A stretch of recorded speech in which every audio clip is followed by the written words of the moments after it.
Oh, there we go. It's up. We go live in 60 seconds. Okay, we are live now. Nah, I think they'll be able to hear you now. So, and hasn't put it Right, live let yet just me. because of the countdown. But yeah, there. I think we're live. I think we are live now. We're live.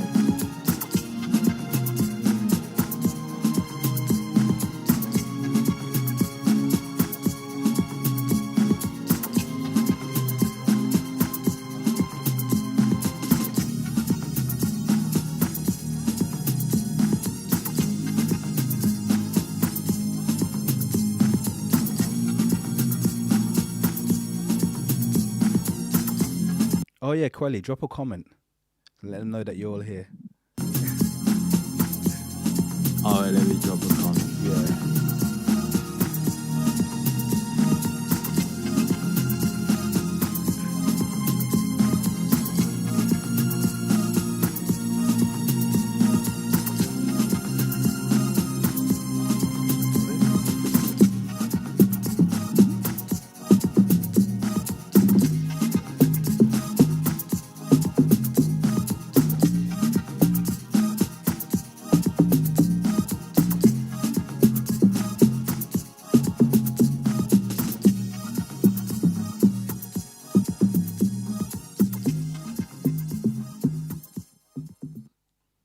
How'd you like that? I actually faded it out that time. That's a new treat for you guys. Normally, just get an abrupt stop.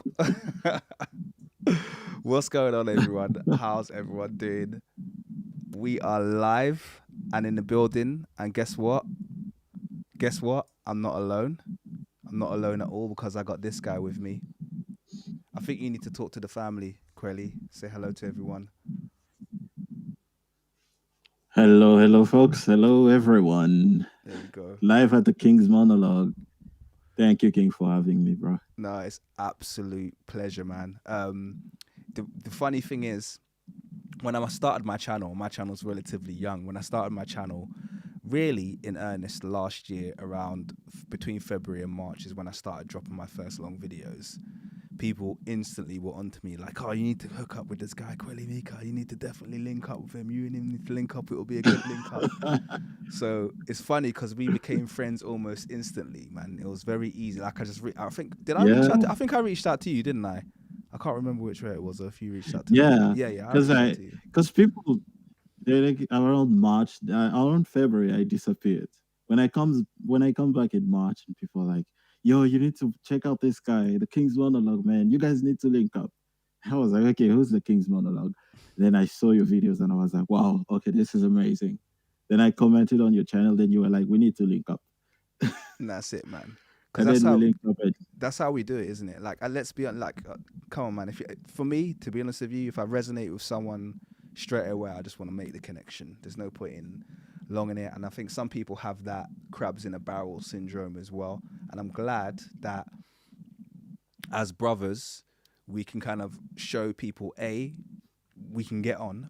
We don't have to have identical views, and we don't have identical views, but as brothers, we can get on, first of all. And secondly, one of the things that's really important is it is important to kind of collaborate, because I think one of the things that people find quite surprising about my channel as well, surprisingly enough, and your channel, is that we're African. And normally, I don't want to speak for anyone here, but normally I'd imagine African Americans, the Black Americans, they feel like they're fighting this fight by themselves.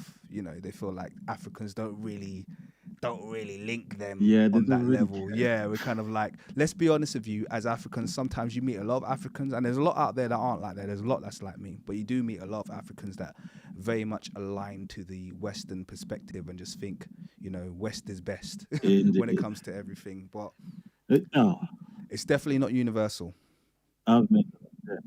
It's definitely not universal. You got a lot of people waking up. You got a lot of people changing perspective, questioning, but you also have a lot of people who are like, "Man, the West is just best. Why are you even questioning This Yeah, this is literally what they be telling you. Like this white man said it. This why you questioning it? But people are absolutely. changing. You know. Yeah, and I think it's good. I think we're both a product and a part of that change. You know, so we're a product of that change, but we're also part of making that change. Part of people, I think, being more bold. And actually being more confident. Obviously talking strictly from a historical perspective here.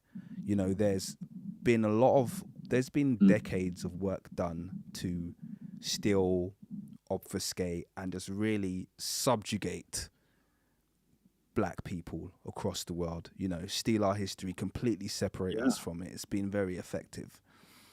And I think Very. being a part of deconstructing that and actually opening people's eyes to the truth, actually making people see themselves in the history of black people across the world, it's a very important job. It's not something I take lightly. It's something I do take very seriously. Even the fact that people now, it's quite bizarre because people now look at me as in some areas, I know people are waiting for my opinion and they're waiting for my reaction. So it kind of puts me in a bit of a authoritative position in some regards. And that's, I'm not used to Yeah. that. So you have to then be extra careful about the way you tread and what you present, you know. So yeah, it's just interesting. It's just interesting. Anyway, Indeed. I'm rambling a bit. I'm rambling. Um, Feel free Well, to no, cut me yeah, off. I it's do that a good. It's lot. good. It's called the King's Monologue. Yeah, I'd called the channel that for a reason. Yeah, people don't understand. Like I literally made this channel so I could rant. Yeah, it's literally I haven't. It's funny. Yeah, in my Exactly. if you go to my channel and you got the little tagline that you put the slogan. My one is the disorganized musings of a unconquerable mind. Yeah, because that's literally what I was supposed to be doing. I was Yeah. going to sit down and go, let me just rant for 10 minutes on this subject. And somehow it's kind of just evolved to Have people think. focusing on my passion, which is ancient Egypt. But man, yeah, sorry. There you go. Yeah, yeah, yeah, yeah. I get you, man. Like I was actually gonna be doing more lives. Then I was like, okay, I'm not good at rambling. Because I do think like you're good, like you do a good monologue. Like really, I don't know how you structure it in your mind, but it's just flowing very well, you know? So I was like, okay, let me just do structured videos. And people seem to like the structured videos. So I was like, okay, let me just get myself launched into that. Like, Yeah, your videos are really, brilliant. Your structure videos are brilliant. I mean, like thank you, man. monologuing is my thing. If I probably should have been a villain in life because like I do like a good monologue, monologue is my thing. But your videos are very excellent, and I think one of the things, like actually going back on topic now, one of the things that you've got such high regard for. Hi, Gloria. So I had to say hi to her. She calls me phenotype. I find it so funny. One of the one of the things that Yeah, just so the comment was like, hi, phenotype. I was like, who's don't delete phenotype? it. Don't delete it. That's our thing. Don't worry. I understand. Yeah, but yeah, one of the things that I love about your videos, and I think the community like about your videos, is the how thorough you are. You're incredibly thorough, and you can see the preparation time and research that you put in, and it's very, very much appreciated. And obviously, moving on to topic Oh, now, the scholarly and very astute approach that you take to research happened to get the attention of one very popular YouTuber. So I kind of want to give you the floor a little bit because not everyone in my channel will know. A lot of people do know the name of that YouTuber and what this video, this live stream is all about. But I think there's a bit of a yeah, background yeah, yeah. story. And I kind of want to give you the floor to just tell everybody kind of from the start what happened. But in a nutshell, try to do it in under 5 minutes. Tell the And tale then, of your conflict. Go on. It's over to you, man. It's By the way, gotta be sorry, very hit fun. the likes up, I hope. people, I as he's hope. speaking. Hit the lights up. Go ahead. Go ahead. The floor's yours. Indeed. Come on. Like. Okay. So it all started like I started making videos and I was like, okay, before I even started my channel, I was watching Metatron's videos, right? Like I think I got introduced to Metatron as I was watching a series by I don't know if you know the YouTube channel From Nothing. He was in this series about African history with other YouTubers and they made a video and they were making videos about various African topics and Metatron being the armor and you know he loves armor and sword. He made a video about African sword, and I really liked that because we never talked about swords in Africa and the fact that Africa had a lot of swordsmiths in many kingdoms. And I was like, okay, this guy is interesting. Then I started watching his other topics and on, and then one day I see him making a topic about ancient Egypt, were they black? I was like, okay, someone is actually tackling this question and it's got a lot of views. Let me check it out. And I watched it. At that time, I had already finished reading Job's book and I was actually going back and forth reading chapters I liked. And I was like, wait, this video is liked like this and with so much misinformation. I was like, nah. One day, maybe I'll start a YouTube channel and I will respond to that video once I see that okay, people are following the videos, and I started a YouTube channel, made a few videos, painting pictures. No, I was like, okay, it's getting traction. I started structuring my videos. Okay, it's getting good. All right, then I make the job video. I think, and then I was like, okay, let me now respond to Metatron, and I made the response. I didn't even think Metatron would actually see the video. I didn't even think that people would watch it that much. But then I posted the video and it just blew up. Like to me, it's a small channel like mine. I was like, what? This video is getting traction. Like a lot of people have watched it. That's crazy. Okay, it seems people needed to see a response to Metatron. And then they saw, and then people were like, you made good points. You made good points. Like, and I was like, okay, this is okay, interesting. A year later, I've still got no response, and I was like, he's not gonna respond. He's just gonna ignore it. I'm a small channel, and he better just ignore me and act like he never saw a video about a guy who made points, decent points, going against his video. All right, so I'm But going to then, pause you there really quickly. Sorry, because this is yeah, This is a really interesting story, but I want to get into your head here.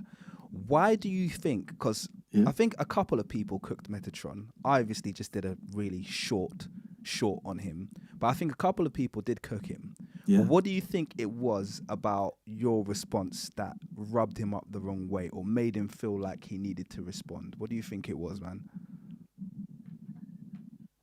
Um, what do I think it was? I think okay. One is that I think the accusation, because he mentioned it in his video, it was like Mm. I accused him of intellectual Oops. lack of intellectual integrity and dishonesty and bias. And Metatron is all about I'm the truth guy. I'm the one who looks at facts, and I'm not biased. And I was like, really? Don't you have even a little bias towards Rome? Like, come on, right? I find it Everybody got a bias really somewhere. I find it really amazing that obviously he really views himself. He has this perspective of himself of being incredibly objective. And Yeah, yeah, I think yeah, like you just said, you really offended him when you questioned. He I guess he thought in his mind that he had just created the ultimate slam dunk video. The ancient Egyptians weren't white; they were tanned. And hey, Metatron said it, so everyone's gonna accept it, black, white, and everyone. And I think he was probably genuinely offended yeah, when we did it. Anyway, sorry, go on, carry on, yeah. man. Because I was like, I made a video, and then my video, I think when I searched in a bunch of places, right? Like I would take my sister's phone and check. Metatron, ancient Egypt. And sometimes my video will pop up just below his as a Nice. response. And I was like, okay, this response is getting me. Like it's getting there. Okay. And I don't know, like I think he saw the video. People were saying me they were trying to send the video to Metatron, and I was like, what? He actually saw the video when, one morning I wake up and there's just like I'm seeing like 16 notifications on YouTube. This is the first time I've seen so many notifications since a long time. Like, since the job video like really blew up on the internet. Like this is the first time I see so many notifications, and I'm like, what happened? I was like, yeah, did one of my videos pick up? I was like, thank God. He just Then I multiplied your just see subscribers, man. you. I just see you got owned. Oh, then I see comments, a bit, some racist, some that clearly didn't watch the video. They just came to comment, you got owned. And the usual DNA debunks you and your whole thing. And the whole, I was like, so Metatron responded. Then I watched his video. I was like, what? This guy actually saw my video and he decided to reply. And I was like, but the King's monologue made a response to him. He didn't. And I actually saw in one of his videos, he was talking about the fact that he saw videos responding to him. So he wanted to go over and review his views. And also, it was like, and there's one about ancient Egypt, and uh, some were a bit rude, and there's one that I will address. It was not attacking me, blah blah blah. But and he was like, it's not as offensive. It's not so offensive. But then clearly, when he made the response, I saw that this guy was offended by the accusation, Oh, especially oh lack yeah. of integrity. He was bad Research, offended. poor research. He I was mean, super PhD with poor offended because research. he came for you hard. Oh, He was coming for your integrity. It was that yeah, he was attacking your integrity. That's what he was doing. He was like, I'm gonna get one. I'm gonna get one yeah, back on him. He's questioned my integrity, and I'm not gonna let him get there. yeah. Like I flipped the world to make Africa above Europe. Because I'm so racist. Oh yeah, that was hilarious. That was hilarious. So the fact that he said that you flipped the world around just to put Africa on top of Europe, I'm like, dude, I was man, like, what? that is that you've just started off with the biggest L, like, and he really thought it was like, I've got him now. You flipped the whole world around. I was like, no, Metatron, come on, man. Do you know Oh, how many you Africans little have that worldview? You can walk into Ethiopian shops and you can see the map in that orientation. Yeah, It's not a new thing. Like, we, this is something that's been done for a long time from our part of the world. It's for a hilarious very that he long thought time. I that. think even some Arabic cards, like Mm. maps, like had the same view, reversed map. But hey, he's the PhD with a team behind him. So I was like, okay, this team, huh? Yeah. His oh, I mean, You got tell us about that really quickly, because he's pretended that he's got this huge team of scholars behind him. I have a scholar and 16 linguists and 42 archaeologists and a direct line to Zahi Hawass. Like, he's coming with all of the guff. But then I think a lot of my people on my channel don't know that you found something out recently that actually was like, whoa. I don't want to spoil it. I kind of want to give to you. What did you find out recently about his latest response to you? about the About where, latest yeah, yeah, response. about What you? where he got all of his info from. Oh, that one is interesting. That one is interesting because. So the main thing in this video was about like the Greeks did not say that the ancient Egyptians were black. Like it's something that we so-called Afrocentrists, black supremacists make up. So his whole stick was, and then I was like, okay, so where did he get all this research? There is nothing referenced in his comment section. Nothing. Where? Nothing. And this is Metatron, the scholar. So he's he has a PhD, right? So he's got to know how to make at least a paper, and know about references. And it was like, yo, I was like, where is the research? Nothing. Then someone hit me up with a link to a blog post by a by some blog post about ancient Egypt not being black, and they basically listed a bunch of quotes there that disproved Diop and everybody, right? Who claims the ancient Egyptians were majoritarily black. And that blog post was very problematic. So, I mean, they that blog post believed that uh, you know, white people and black people are so different that they can't even be categorized as humans, both of them, right? We are so different. Yeah. So they got like blue blood and stuff. And Yeah. Just to tell the everyone on the the channel way really the quickly, post sorry to cut present, you off. I'll let you carry on the story. But the blog post he's yeah, talking about is a blog called Matilda's blog. It's been around for a long time. So this yeah, is back in the days when I was on the forum. Matilda's blog was created basically yeah, just to combat Afrocentrism. That's why it exists. She's like Mary Kay Lefkowitz on steroids, you know. She's like she's exactly. like mad woman, you know.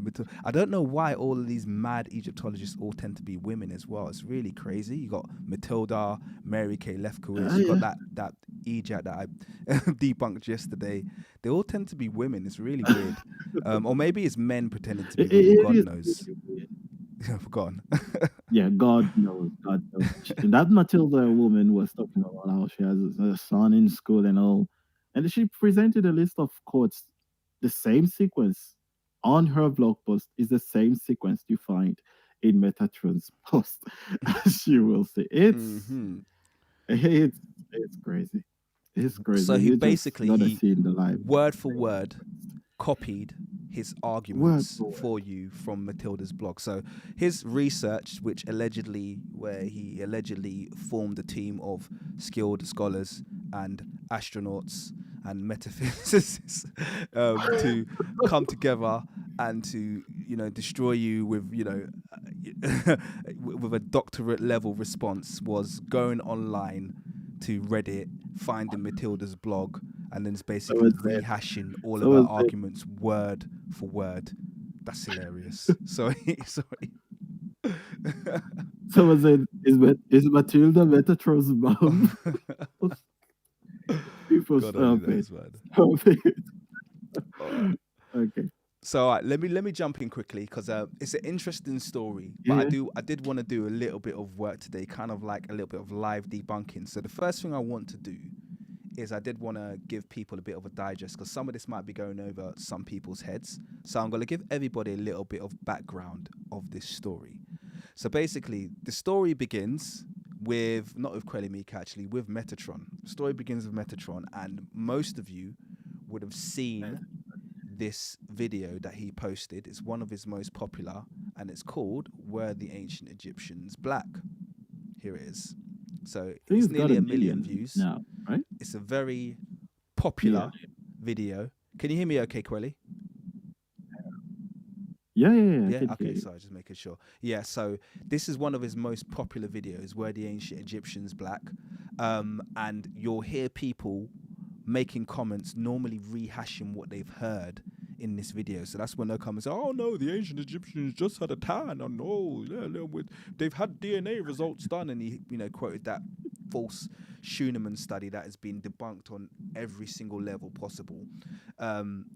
So that came out, and to this day it remains quite popular. I'd imagine he gets quite a lot of clicks and from that video. But then you responded to that video with your own video, which was, let me scroll down, this one over here. Yeah, here it is. So you responded with this video over here, response to Metatron's "Were the Ancient Egyptians Black? The Truth," in which you quite astutely and very skillfully completely destroyed his "Were the Ancient Egyptians Black?" video. I also actually might as well throw myself in the mix here because I Yeah. also came up with a video which I'll just quickly post for everyone. Sorry, just show everyone on the screen. If I could spell YouTube properly. There we go. Um, let's put the Kings. Whoops. The Kings Mono. There we go. YouTube knows you now. Yeah. Anyway, I'm not going to go into that one. So if I click here, I actually came with two responses, but one response is very brief. One response was a short I created, which is very popular. It's nearly 1 million hits, but it's also one of the most spammed. Actually, no, it's not 1 million, 100,000, I think. But it's also one of the most spammed videos I've created because Metatron fans are, yeah, they're crazy. So there it is, 95,000 views. This is short about what a black man is because he likes to use a single example of what a black man is in order to invalidate some of the images that pop up. And I corrected him on that, and now apparently I take him out of context. And then my other video that I responded to him was actually a live stream. Oh no, it'll be here then. It won't be there. It'll be on my live streams. So I actually did a live stream. Live stream, people. Did you watch it? Kuellimika, did you watch it? Of course, man. That live stream was brilliant. So I did. Thank you. Debunking 2 people at the same time. So I did this live stream debunking him, yeah, and another guy called Ancestral Brew. So I debunked both of their worthy ancient Egyptians black videos.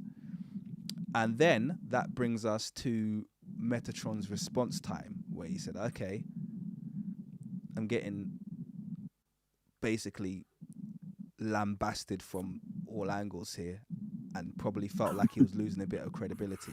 And that's when he created his response to an Afrocentrist, this video here, which is also quite popular, 500,000 views, man. So he brought some, and he's got your logo there as well, man. A lot of people need the it. Logo, man. So he brought you all of that notoriety. Quick question, actually, before I finish telling this story: how much has your subscriber view gone up since his response video? Was there growth? Since his response, not much. Not much. Okay, not much. Like if people like, if people are not really interested in like seeing having another view, they watch Metatron. They trust the truth guy. Like actually, my views went down, showing that they're not watching the video. Even I even checked my original response, the views, on the YouTube studio. I was like, well, this has not really like you can tell that people just watch 30 seconds and they left. Yeah. So they came to watch 30 seconds. Type in, you got owned, bro. And then they ain't trying to watch and see their idol get bodied, which is exactly what you did. You know what I mean? You absolutely destroyed him with your response. So he came up with that response. Oh, it's okay. Yeah. And then since then, Mr. Imhotep, actually, who let's give him some props as well, because he was the first to fire back, wasn't he? So let's pull up his channel. Yeah, he was. Mr. Imhotep came with a response.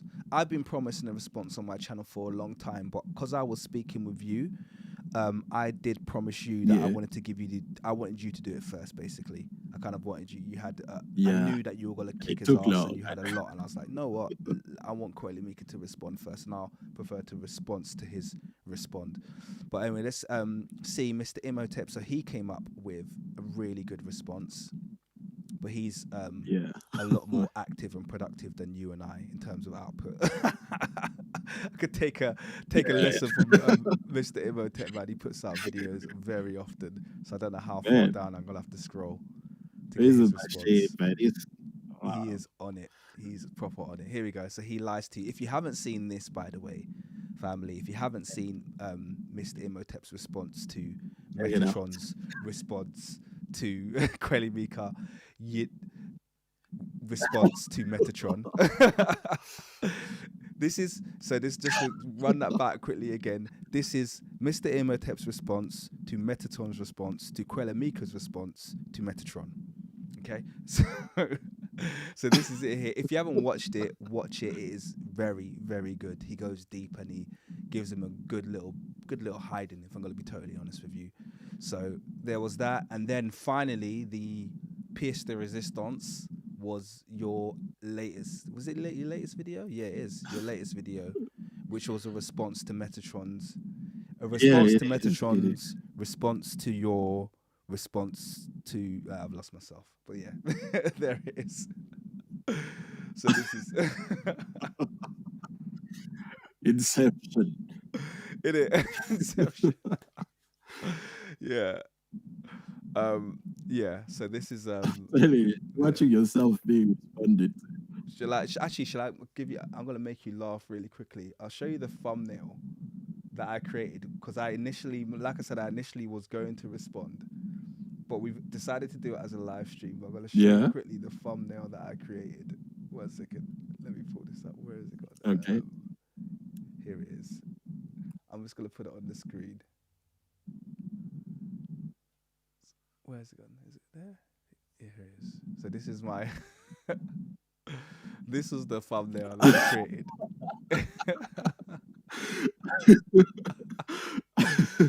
So that was the Whoa. so Yeah, it starts here. So it says he said it looks this like one of those and I did detectives. this. So he said this, which he didn't like. Then he replied. Then he did this. Now I'm reacted. I think. Yeah. So that's my this is my Wow, it's a whole saga. yeah. It's a whole mad story going on here. So someone just told me to turn my mic. What I'm gonna do is put it right under my mouth and hopefully that improves it. Tell me if that sounds better. Whoever said that about my mic. Just want to make sure everyone can hear me okay because I do drift from it every now and then.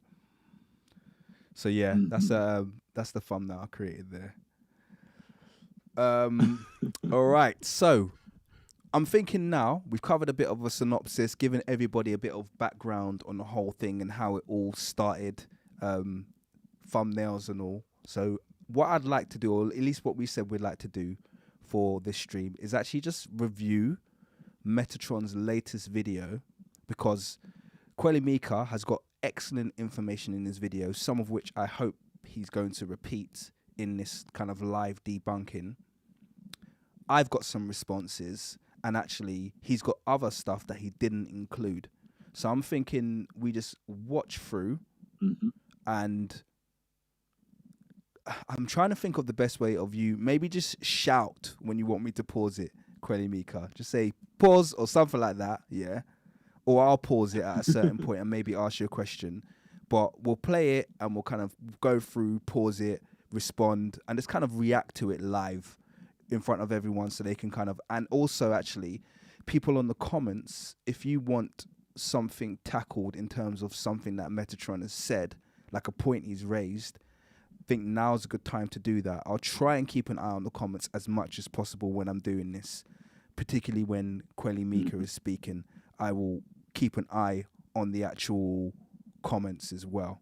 Yeah, so that's kind of what we'll do. So that's going to be the approach for the rest of the video. So I hope you guys are okay, because yesterday I did a video responding to and debunking an existing video, and I think I gave lots of people nausea at how stupid their arguments are, and I can't promise you that Metatron's responses are any less stupid than that person that I posted yesterday. So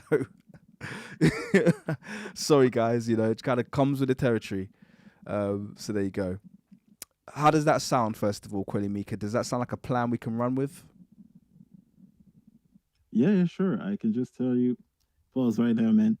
Okay, cool. All right, Yeah, so we got a plan. through it. Cool. Let's do it. Let's do it. So someone just said Metatron's got mad dandruff, and I laughed because I know that's actually, I did notice that, but I've never verbalized it before. It's a bit mean, but I did notice it. Thank you, Tracy. I did it.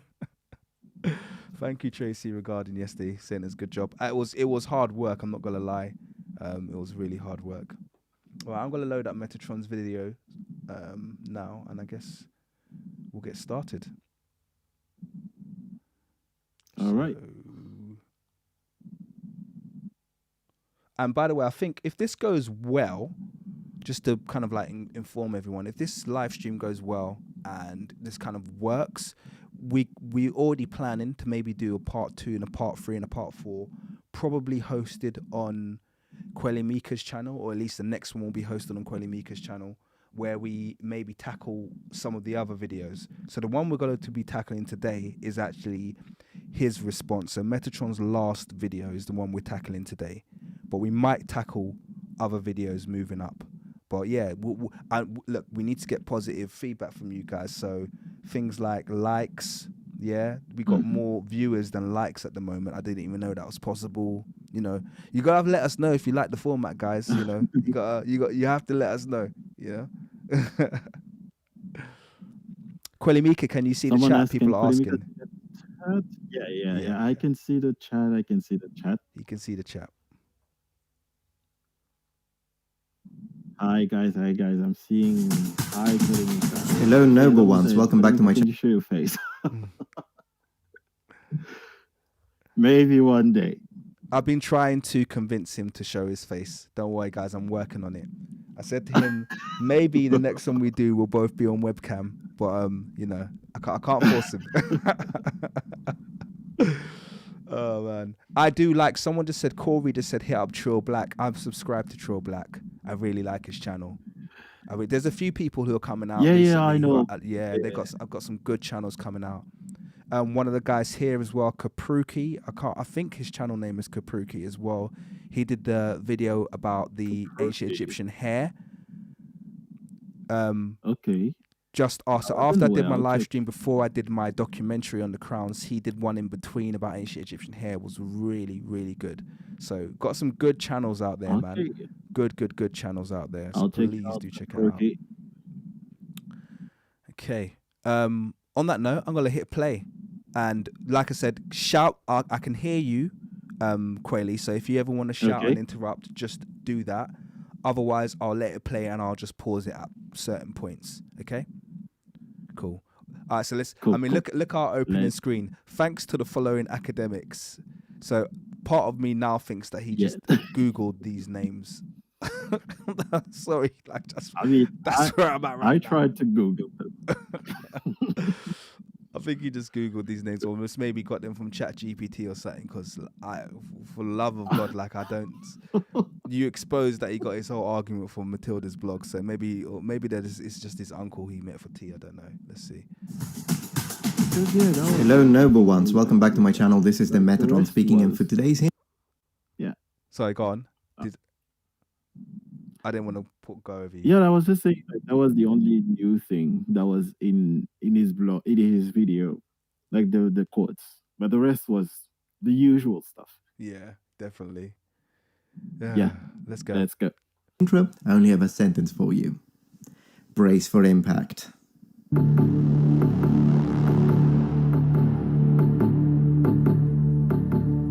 So, what is the premise of this case? About a year ago, I published a video titled Were the Ancient Egyptians Black? The Truth. The video had excellent views, and I appreciate you noble ones for giving this video the success I believe it deserved. Your trust is not misplaced. A short time after its publication, the channel Kuellimika, a channel entirely dedicated to Afrocentricity, responded with a debunk. Okay, so I have to pause it there. Because that straight away irritates me. You know, the fact that the channel Kuellimika, a channel entirely committed to Afrocentricity. Could we not just reverse that accusation and say that your channel's completely committed to Eurocentricity? I mean, it's a real bugbear for me that people euphemize people. At the end of the day, you're an independent researcher. I'm an independent researcher. And people are so quick to try and throw a label on what you do, and that's one of the quickest and easiest ways you can discredit someone's argument, by just throwing a label on them. Oh, well, you're just this. It's like, well, no, you can't. You don't have the right to euphemize me until I actually define myself using that term. You don't have the right to place that term on me. So I just find it very, very annoying that he's opened up with that. Sorry, go on. Yeah. Just to add on what you said exactly, like, why are you throwing me in a box when I actually never said it on my channel that I was part of this box you put me in, but that's what you did. And I was like, I could have done it easily with you, put you in a box of Eurocentrist or white nationalist or something like that. Indeed. And some people were coming at me and saying, "Oh no, you shouldn't be ashamed of the term Afrocentric and all that." I was like, "I'm not ashamed. I just know how it sells to people, like what they perceive when they hear Afrocentric. It discredits you, but I know what it means, but it doesn't mean that others know that very specific meaning. It's like the term woke. Like the guys who started calling themselves woke and saying you are woke, they knew what they meant. But today, if you're called woke, people don't take you seriously anymore. Yeah, You know, it's basically what happens with the absolutely. term Afrocentric. Absolutely. It's So called, I think it's called a that semantic goes shift, isn't it? When a word has a yeah, certain yeah, meaning, yeah, and yeah, then they, they drift it along, and all of a sudden, it's, exactly. yeah, one of the words obviously that I challenge quite a lot on my channel is like sub-Saharan, and then there's always some Eurocentric idiot or just Yeah. some European idiot comes like, oh, you shouldn't be ashamed of being. I said, first of all, idiot, no one's Stop ashamed of saying anything. Yeah, no one's ashamed of anything here. You got the wrong African if you look at anyone who has any level of being ashamed. Okay, but you do not get to define us. Okay, and we do not define ourselves as sub-Saharan. It's not even geographically correct. So how do you think you got to go around calling people sub-Saharans and Afrocentrics? And like I said, I don't ever show any shame or turn around and say I'm not Afrocentric, because that's what people. I've noticed there is a bit of a trend where some new recent black scholars want to separate themselves from Afrocentrism, so they attack what they see as the Afrocentric movement. They go, "Oh, I'm not like those Afrocentrics. They don't know how to read all this, that, and that. the," and they come out of all this crap, which I do not do. So one of the things, this is why it kind of creates a bit of a problem, because on the one hand, I don't want to physically separate myself from black scholars. I have no problem people putting me in a bucket that includes Diop and Ivan van Sertima, John Henrik Clark, the great black scholars of all, Joseph Ben Yochanan. I have no problem putting me in a bucket and saying you're one of them. Fine, put me as one of them. They're great scholars. Do you understand what I mean? But at the same time, I also know what you're trying to do. You're trying to undermine me. So I'm like, yeah, don't call me that, because you're just using it as a way of undermining my arguments. Exactly. It's like on Wikipedia, for example, you see Diop's introduction is that they call him Afrocentrist, but they say following that he never called himself that, he never even used the Exactly. term. So they really use that to discredit his research, like, oh, it's coming from an Afrocentric point Yeah. of view. And Yeah. do you know what Afrocentric means? Read James, I think it's Howie or something, or Mary Levscoit. They don't give you the book of Molefia Sante. Mm. They give you the perspective of Mary Levscoit, who says, "Oh, they believe in mythical history. They create myth as history." So that's the perspective they come from. So that's why I was like, this was an attack on credibility because he knows what he's doing. Like, Absolutely. He knows it's exactly what he's doing. yeah, And instantly, by calling you that, what he's doing is, from the general public's perspective, they view Afrocentric scholarship as lesser than other forms of scholarship. So straight away, he's trying to knock you down a peg exactly. where, oh, well, I'm not. What you've done is not competing with him from a scholarly level or from a scholastic point of view. It's kind of beneath him. And that way, now he doesn't need to address the veracity of your arguments. He can kind of undermine your everything that you've done because, oh, it's just an Afrocentric, I'm just humoring Exactly. him. Yeah. Anyway, yeah, let's move on. And that's a really good question someone just asked. I mean, there's so many good comments going in. I could respond to loads of them. But I really like the point of why is speaking on Afro, sorry, well, I like that as well. Whiteness is a On myth, Afro. which is ironic. Centric. Thanks, Hmm. Wesker. Listen, Wesker, by the way, this is my guy, but I'm not going to go into that right now. But why is speaking on African history Afrocentric? The moment you, and that's the thing. Mhm. Like, I've got an opinion on African history that happens to be birthed in Africa, and I have a very African-centered approach in terms of how I talk about African history. Oh, you're Afrocentric. Okay, fine, as Exactly. long as it's not Why derogatory. don't they want why don't they want you to speak on your history from your perspective, you know? They want you to speak on their perspective. And they really get angry when you go back and check on what they said on your history. You know, you're like, oh, why are you taking back? As if that's not the whole purpose of the historical field. They go and check back on what they said, if it was accurate or not, or if past scholars did not make mistakes. But when an African does it, they call him Afrocentric. But it's fine Absolutely. when a European goes and revisits history. So it's really that. Let's move on. That's a good question. Why? Let's move on. Yeah, Yeah, no, it is. let's go. Video. There are several factors that influence whether I decide to enter a debate publicly or not. Now, he qualified because he brings forth some decent points, he's clearly educated, and he doesn't call me a racist. So, Kuellimika, I commend you for that. With that being said, See, this is the funny part. I was like, okay, Yeah. so this guy says I made good, decent points, right? But he never mentioned them in his video. Like none, zero, as you will see as we go. Then what it was like Ibrahim he's clearly educated. I was like, okay, why does he have to say that anyway? Yeah. You know what that reminded me of when he says you're educated. The way he says it, it's like when you turn up, at some kind of professional environment, and then someone says, "Oh, you speak well." It's like, yeah, I flipping speak well, you asshole. Was I not supposed to speak well? Would you expect me to roll up and be like, "Yo, wagwan," like, well, I'm to you, man. It gives you the vibe. Oh, this Africa does speak well. Like that's the vibe it gave me. Is like he's clearly educated. Okay, am I not supposed to be like? You weren't supposed to be. That's the thing, and I think that really.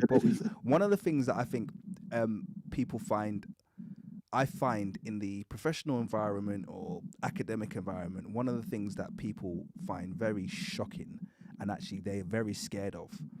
I confront this fear all the time. Is someone of African descent who is A, very confident, and then B, able to hold their own intellectually. They find it actually threatening. Just being that those two things is perceived as a threat. So there's a level, I mean, we're going on a bit of a psychological discussion here, but there's a level of threat that I think that you presented, because you didn't come on and create a video and then be like, "Yo, did you see that Metatron video, man?" And just like shouting and just say, you were just like, you sat down, you calmly broke it down. You even commended him and said, "Oh, he's raised a few good points here, but he hasn't shown a good level of kind of like, integrity here. He hasn't researched this properly." And the way you broke him down was so astute, he felt threatened. That's the only way that I could put it. He did feel threatened, It's like, the Jonah. Someone said, like, he's wanna be white Jesus. That's fun. The comments, man. Yeah, so like that feeling like the Sorry, I'm the just gonna person really they're quickly. I'm just gonna put this comment on the screen. Wesker's put it there. Remember, I said this guy's my guy. I promise you, yeah. Wesker's like my, and I don't mean this in a disrespectful way, Wesker. He's like my spirit animal. Like, he says the things that I'm scared to say, but I'm thinking, and then he'll just say it in the way that I wanted to say it, but I beat around the bush because I'm trying to be politically correct. So he's just broken it down there, like in a single term. That's exactly what I wanted to say. It's white fragility, essentially. That's what it is. Like, let's be honest, But, Yeah. sorry, carry on. I cut you off guard.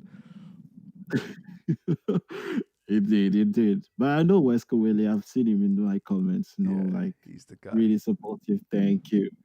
But yeah, what was I again? Like, but yeah, like that thing when like someone like the popular girl in school, and then she sees this small girl that everybody starts liking or listening to or paying attention to, and she doesn't like it. That's the vibe I got. Like, why is everybody listening to this? guy, Yeah. I got 10% of your views. Calm down.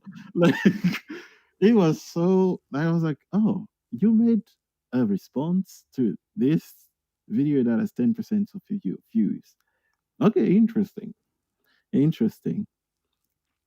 And I was far more. You was, I think, in your video response as well. You were just like you probably stated there. You were very, very respectful. I've got a lot less patience. Like I start off trying to be respectful, and then as people's arguments get more Yeah, like stupid, I kind of devolve, and I just kind of end up just get my frustration starts showing because I'm just like, what an idiot. And that's kind of what I did when I started his response. I started with there was a level of respect when I tried to kind of go in there, and then as he's talking and I'm reminded about how stupid his arguments are, I literally cannot help myself. So it's quite funny. We have two yeah. completely different approaches when it comes to. You're always very, very No, respectful. the thing is, I get you. I get you. Like to be honest, I'll be like, what did you just make this argument as I'm typing the script, right? Like as I'm going through a video to respond to it. And then since I am scripting, I just go like, okay, don't say that. Calm down. Say this because you gotta be respectful. Don't say everything you're thinking. Just be respectful because we all have those thoughts. Like I was like, let me just be respectful. Like invite him to a conversation, to a dialogue, which it took, but he was like, "You're wrong, and don't ever make a video about it." I was Yeah. like, "Okay, but I never told you to shut up on this subject." I was like, "If you don't have time to research, then leave it alone." Absolutely. And he didn't like that. He was like, "You dare tell me that I'm not researched enough? Do you know who I am?" This is the vibe I got. Yeah. How dare you? How dare you question me? You. Sorry. Let's carry on. Let's carry on. Let's carry on.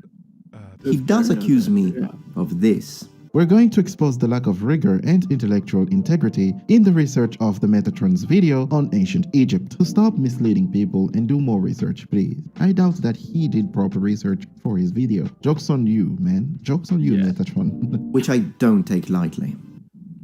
Sorry. Did you want to Yeah, respond to that? that's the one that got it. I just Yeah. wanted to say that's what got him. There, right there is what got him. Those accusations he played in there Yep. is what really got him. Like he even said, don't take it lightly. Anyway, let's continue. I just want to quickly give a shout out to Kadir, who's made a donation. Thank you very much, Kadir.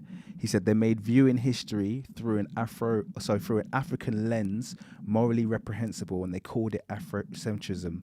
Therefore, the only lens anyone is allowed to view history through is European or Asian lens, which is very true. Exactly. Very true. It's Thank you, about Kadir, making for your themselves the donation. default position, isn't it? And I talk about this actually when I speak about just going off on a little bit of one, but I talk about this when I talk about how they classify phenotypes. So those of you I did a live stream the other day where I broke down my Bengal cats video. So I did a live stream. I hope you joined me. If you haven't joined me for that, that was a really good live stream. But what was important there, or one of the things I covered that was important, was the fact that they have all of these phenotypes, but what they do is they place their phenotype, Caucasoid, as the default, and everything is some kind of a variation away from Caucasoid until you get to Negroid, which is this very, very specific thing right in the corner. And that's literally flipping the worldview upside down, because we know everyone descended from Africans. So we should view everyone as Exactly. Africoid, and there should be a very small, Exactly. specific set of people called Caucasoids. So they do it with history as a subject itself, which is amazing. Sorry, go on. Yeah, no, I just wanted to add a little bit. It's just like you're right. Like the default should be Africa, since everybody came from there. Like all humanity started there, and you have these people who are like the minority in the world, and say, "Oh, we are the default, and the rest are like," and you're like among the latest to come on Earth, right? Mm. And you become the default anyway. Yeah. The Johnny come latelys essentially define everything, in terms of how everything is being defined on this world, which is amazing to see. But that's the way it works. Should we move on? Yeah, let's move on. Yeah, Let's move on. yeah. I think we covered the point that you offended him. that's the offense point. At the end of the day, a public debate can be a great opportunity for systematic reflection, which is always welcome, and it can also be mutually constitutive. With that being said, this conversation will happen based on these parameters. Any point of agreement will have to be ontological, factual, and documented. I would like to begin by saying that this is not... I'm so sorry. I have to jump in here. Yeah, this is a point where I'm gonna jump in now. This is Metatron 101, and this is one of the reasons why when I was responding to him, I get so frustrated. All this bloody word salad, yeah? I haven't got time for it, honestly. Yeah. Don't just throw out words that you have no intention on revisiting again. All of your arguments will need to be ontological. What? What was ontological about any of the responses that he made? Because I find it bizarre. He didn't touch on ontology at all, as far as I saw. There's no aspects of ontology brought into it, but yeah, he's raised the point now. All of it's like I think he knows the meaning of the words, but it's just I can't take it honestly. All that word salad stuff is like, dude, just speak. Yeah, let's have if you want to have a debate, let's just speak. You're not sounding any smarter by creating these pre-written sentences and throwing them together and putting them into your videos. Sorry, you know what Mr. Imhotep said? All these, it's like that guy who just likes to make everything more complicated. It's like you're trying to fill, to impress your teacher about an essay. But this is YouTube. You got to simplify things for people, But he likes to impress people with those big words so that they feel like, damn, this guy is so scholarly, man. Even if when you look at the substance of what he just presented, you're like, wait, this is false. Yeah. And he does that in videos where he's not very confident or very comfortable. He did that in his latest video. He was like, I'm still going to make videos like this. A lot of word salad. A lot. See, there you go. This is why you're good, Kuellimika, because there we go again. There's me sitting here getting angry, yeah, I'm getting irritated, and there's you breaking down the psychology behind it. And what you just said there, I think, is key. He does it because he's uncomfortable. He knows actually on a content level and on an evidence level, that is actually one of the key things that people do. If they enter in a subject in which they're not secure in the amount of content they have, what they'll do is they'll rely on jargon. Someone mentioned the word jargon up there. They'll rely on long words. They have to somehow, and this is a part of him at the start of the video talking about his team of scholars. Okay, that's you just proven that you're not confident in the arguments that you're about to raise. You don't think they're strong enough. So, but if you say, well, a lot of people, I'm going to throw this out there very quickly. Sometimes I'll raise a point and I know the point is correct, yeah? But then in other videos, I'll raise a point and I'll pull up the source that I got the point from. And then when I pull up the source, everyone's like, oh, it's amazing. Oh, this is the most amazing scholarly video. It's like, I said exactly the same thing in the last video and I didn't get that same response. Because people aren't that confident in it coming directly from me. But if I'm quoting some quack, some any guy, who's got a PhD, who's no smarter, who's done no, but because I've put the quote in there, all of a sudden now my research becomes amazing. And there's so many people who just rely on just sources, or like you could, just like Diop said, most Egyptologists just end up quoting each other. And the first person who did the research, the person who did the primary research, was a racist. So all of these people now coming after quoting doesn't make them correct because, it's been published, because you're quoting someone whose views are wrong to begin with. Well, you read the book. It's got to be smart, right? So you don't always need to have, what you need is common sense and coherent arguments. You don't always need to push sources or push word salad beneath people's noses, Wesker's just come up with another gem of a quote. He said they're white ownership of knowledge, and that's what it is. It's kind of like, we hold, Mm. we're gatekeepers to the peer reviews, to the journals. No, they gatekeep all of that. But then they say when you have stuff and it doesn't meet the peer reviews, it doesn't meet the journals, or it doesn't make the peer reviews or journals, they say, oh, well, this is not proper research.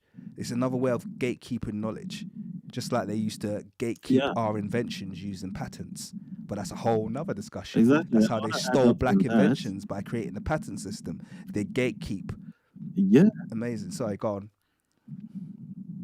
yeah, and this is how they will tell you your research is not peer research. It's not peer reviewed. It's like nobody wants to review my research. This is Yeah, what they did to Diop. Oh, it's not exactly. peer reviewed, but nobody wants to peer review it. Like for Exactly. example, the study you presented, like Anna Maria. If she peer reviewed Diop, but it was not peer reviewed, but it was an unintentional peer review, right? But they did not directly peer review Diop, and they will say it's not peer reviewed because nobody wants to. Absolutely. Anyway, that's Let's go on. a direct attack to him. Let's go. However, when I do enter a debate, I fully enter a debate and I take it very seriously. So I didn't just watch his video response. I watched and analyzed every single video on his entire channel with my full team, including 2 linguists, 1 archaeologist, 1 Egyptologist, a published historian, and anthropologist. I'm gonna pause there. I know you got something to say. Name dropping, first of all. I got 1 Egyptologist, 1 archaeologist, blah, blah, blah. So just to make you like, oh, we are here. We mean business. We analyzed all this channel. As you'll see in the video, it's not true. It's completely not true. Like, what? Analyzing all the whole channel, and all you managed to come up with is this 35-minute video, man. Come on. Even if all my videos, like, which are like about like 30 to 1 hour long videos, right? Even if you say, oh, all the say 50 minutes, only 10% is worth addressing, and the rest is done. So you gotta do like maybe times 15. So like about 3 minutes of each video. Even if you take 3 minutes of each video to address each, it's gonna be like 45 minutes just summarizing my points and then addressing each point. It's just, come on.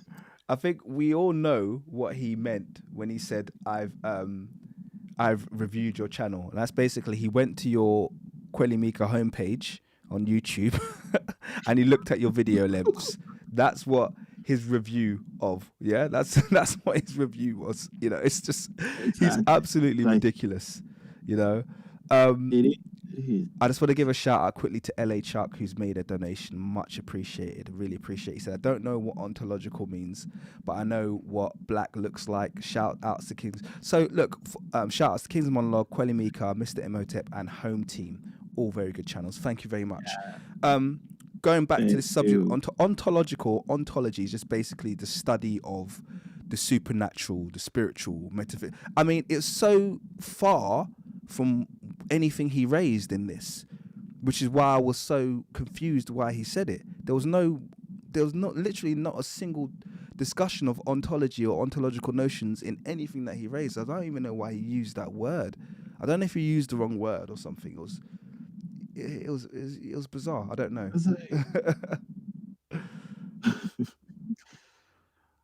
Big words to scare people. You know, that's to make people think, oh, this guy is so knowledgeable. He's just used the words I don't usually encounter, because you know, you don't usually encounter this word in your everyday conversations. And then you hear this guy say, oh, ontological. You're like, what? Pause. What is ontological? You Google it. Oh, that's what it means. Oh, wow. Okay. He uses words like that. Yeah. And then in his video, nothing. It's weird. It's weird. Just it. Yeah. I mean, it sounded good. I'll give him that much. It sounded good when he said it. It's impressive sounding, isn't it? But yeah, I think we both agreed that he hasn't reviewed any of your content. Yeah, we know that for sure. So that was just a complete bluff. which he hoped he wouldn't get complete. pulled Yeah. up for. But yeah, good Just on him. PhD. I've also identified several rhetorical devices that he uses on his video response to me in order to be more persuasive. These do not constitute honest discourse. Hence, every time he uses one, I will point it out and call it out. Within his audience, he has people who are interested in historical truth. I have no quarrel with them whatsoever. But he also has people who are in utter rebellion against external factual reality and have attacked me personally, mostly based on me having white skin, as evidenced by the comments section of my original video. Okay, are you going or am I? Mm. Yeah. Go ahead. Go ahead. Go Oh, ahead. I'm gonna have to go here because this is the. I would like. I'm not gonna do it now, but I will ask you guys to do this in your own time. Find that short that I showed you earlier, where I said it's called "According to Metatron." So let's go to my channel and find that short called "According to Metatron," where Metatron's minions literally have spammed the comment sections with personal attacks. Now, the fact that he's accusing you in a video that you never made any even close to racist statements, in a video where you were very respectful and you literally just, broke down his arguments in a way that was, you know, systematic and correct and remained totally academic. You didn't take it on any personal level. He's accusing you, or these people who are coming in spamming his channel, as coming from you, as though people wouldn't be offended by his ridiculous statements like all black people look like this and black people don't tan. There's no personal acceptance that perhaps the reason why his channel was being attacked by people he calls quote unquote racist. I don't see much racism here. The one he's made biggest is probably the most racist, but apart from that, none of these other statements are racist. They just literally mention the word white, and mentioning the word white doesn't make you racist. Okay, so if you say something like "you white people like to twist everything," that's not really a racist statement. Okay, it might be slightly ignorant statement, or you might not like the sound, the wording of it, but factually, it's not incorrect and it's not racist. So let's be totally honest about that. But the fact of the matter is, when you make inflammatory statements like Metatron makes in his video that are so ignorant and so kind of dismissive of black people in general, very, very dismissive, says all people who believe ancient Egyptians were black are all, he had that Twitter example, they're all devoid of reality and they're all, they all think, Cleopatra's their queen. It's like, it's so insulting towards black Exactly. people throughout his whole video, and then he's surprised when he gets a reaction. It's like, what what do you expect, man? Sorry, I'll let you go on now. Exactly. Like, what was he trying to do here? Oh, like, you see, this is what I saw from this was like, oh, you see, this kind of content, they encourage racism against white people, and there's a lot of people in his audience. I'm not saying everyone, but there's a lot of people in his audience who feel this attack against white people. They're like, oh no, the world is being racist against us and nobody talks about it. So I go, wow, and Metatron is talking about it. So thank you, Metatron, for talking about this. You get a like from me. This is literally what Oh, what he's doing with this thing. White, like, yeah, as you said, most of the things like there are not so racist. Like, it's like, yeah, the lot is ignorant, yeah, but the one he made the biggest is the racist one. So I was like, okay, let me make a similar image. Because we can play the same game, like, let me make a similar image. So it's just trying to make me again look like, oh, this guy is not to be trusted. Look at who is in his comment section. mm, They look at what they're living, you know. mm. And why doesn't he mention that show the comments that are, more clever, more like structured? Because of course it's like, oh no, they did it. I have no quarrel with them, so whatever. Anyway, Yeah, absolutely right. And I think the point, another person. one of the points you raised there about kind of, European. I'm gonna say European instead of white because this phrase might get flagged. So I'm gonna say European victimhood. Okay, is one of the. But you know what I'm trying to say there. This is one of the most kind of like the biggest things that you see. If you actually go on the internet now, the people who complain most about the R word are not Africans, and they're not dark-skinned people, and they're not melanated people across the world. It's actually Europeans. They complain more about it than anyone. You'd think that people are out there lynching them. They feel like an example of victimhood for them is like, oh my God, I can't believe we're putting up with this. They've turned Spider-Man black. What will you take from us next? Meanwhile, their neighbor can't get a flipping mortgage. Yeah, can't get employed. You know what I mean? Like, you got starving people because So you accurate, man. European-owned companies that are literally bleeding melanated nations dry, and they're moaning that flipping Spider-Man's black. You know what I mean? It's like flipping heck, man. This is what How we've could come you to, man. change Ariel? You took Ariel from us. God damn, calm down, bro. Like, so whiny.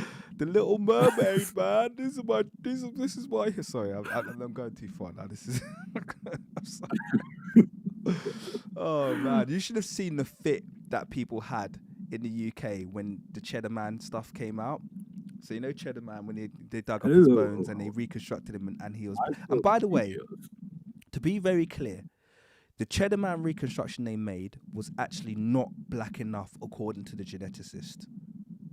Okay, so the geneticist, Selena Brace, when she took his genetics, she said his complexion was supposed to be between black. She didn't say that. She said between black and dark brown. And the complexion they gave him is my complexion, which is kind of like medium to dark brown. He was between black, and when she said black, she meant literally black, as in soot black, and dark brown. That's where his complexion lied. And she said probably more towards the black side, i.e. the original people of the UK, the blue black people. And they didn't even go there. And if you saw the hissy fit she has had, probably had death threats, they went mad. Oh, racism. Oh, this woke culture's gone too far. It's hilarious. Sorry, I just want to make a couple of shout outs. So, Crenshaw Grinder, my boy from Crenshaw. I didn't know one thing about Crenshaw, and that's rap music. So, thanks for breaking down this material for the people. Thank you for your donation. I appreciate you, my brother. And Stephen has made a massive donation here of £50. So appreciated, Stephen. Thank you so much. Thank you both. He hasn't left a comment, but he leaves loads of comments, so I could just highlight any of those earlier. But appreciate you so much, man. That's really, really appreciated. Thank you. Should we move on? Are we done on that point? Let's move on. Let's move on from this one. Regardless of all the attacks that I've received on my original video due to his response, I have not disabled the comment section because freedom of speech. Oh, round of applause. Well done. He's not disabled the comment section. As if anybody did. Because like, I was like, so why is it bringing up this point?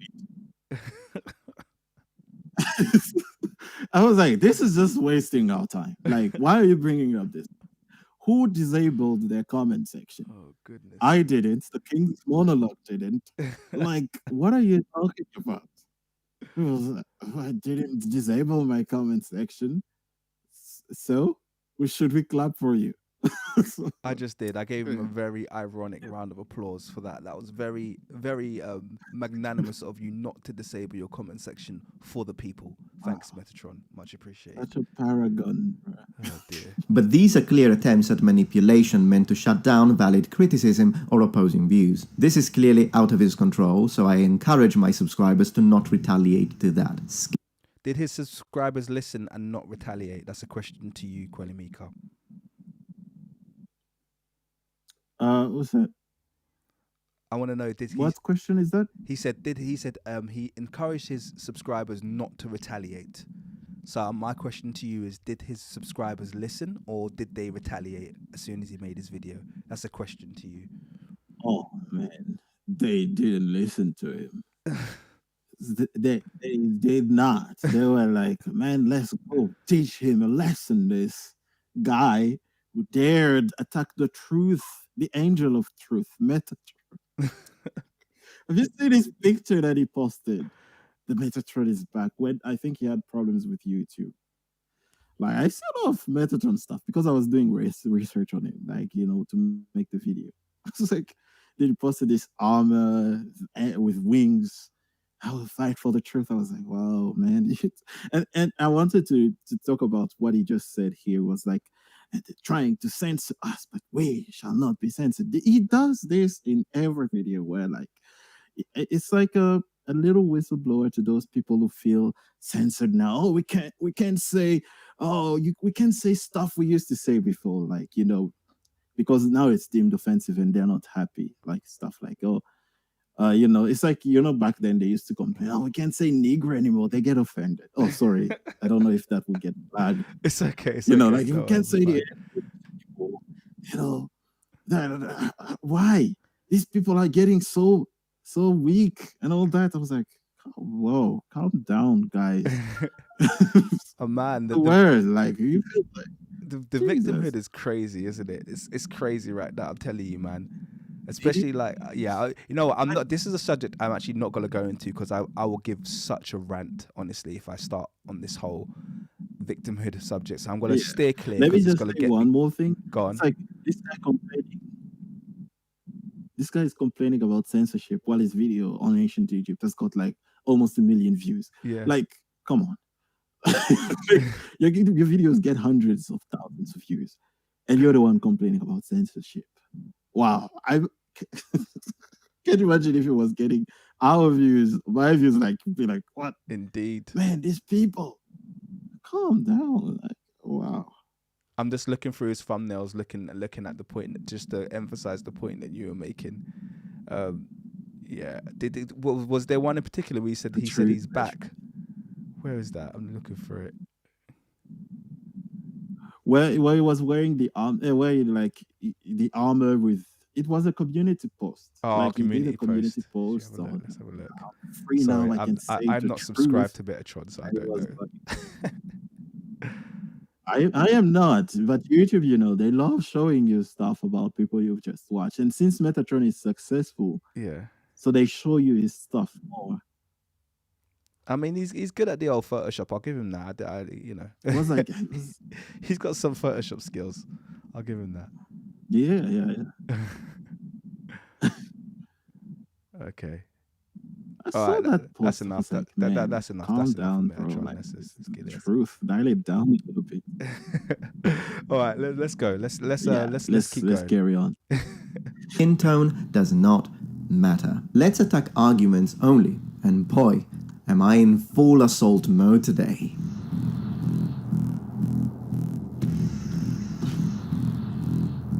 This is what we are disagreeing about. My point. Ancient Egypt was a multicultural and multi-ethnic civilization due to its geolocation connecting the Middle East, Africa, Asia and Europe. A strategic location on the crossroad of continents, flourishing around the Nile River, which...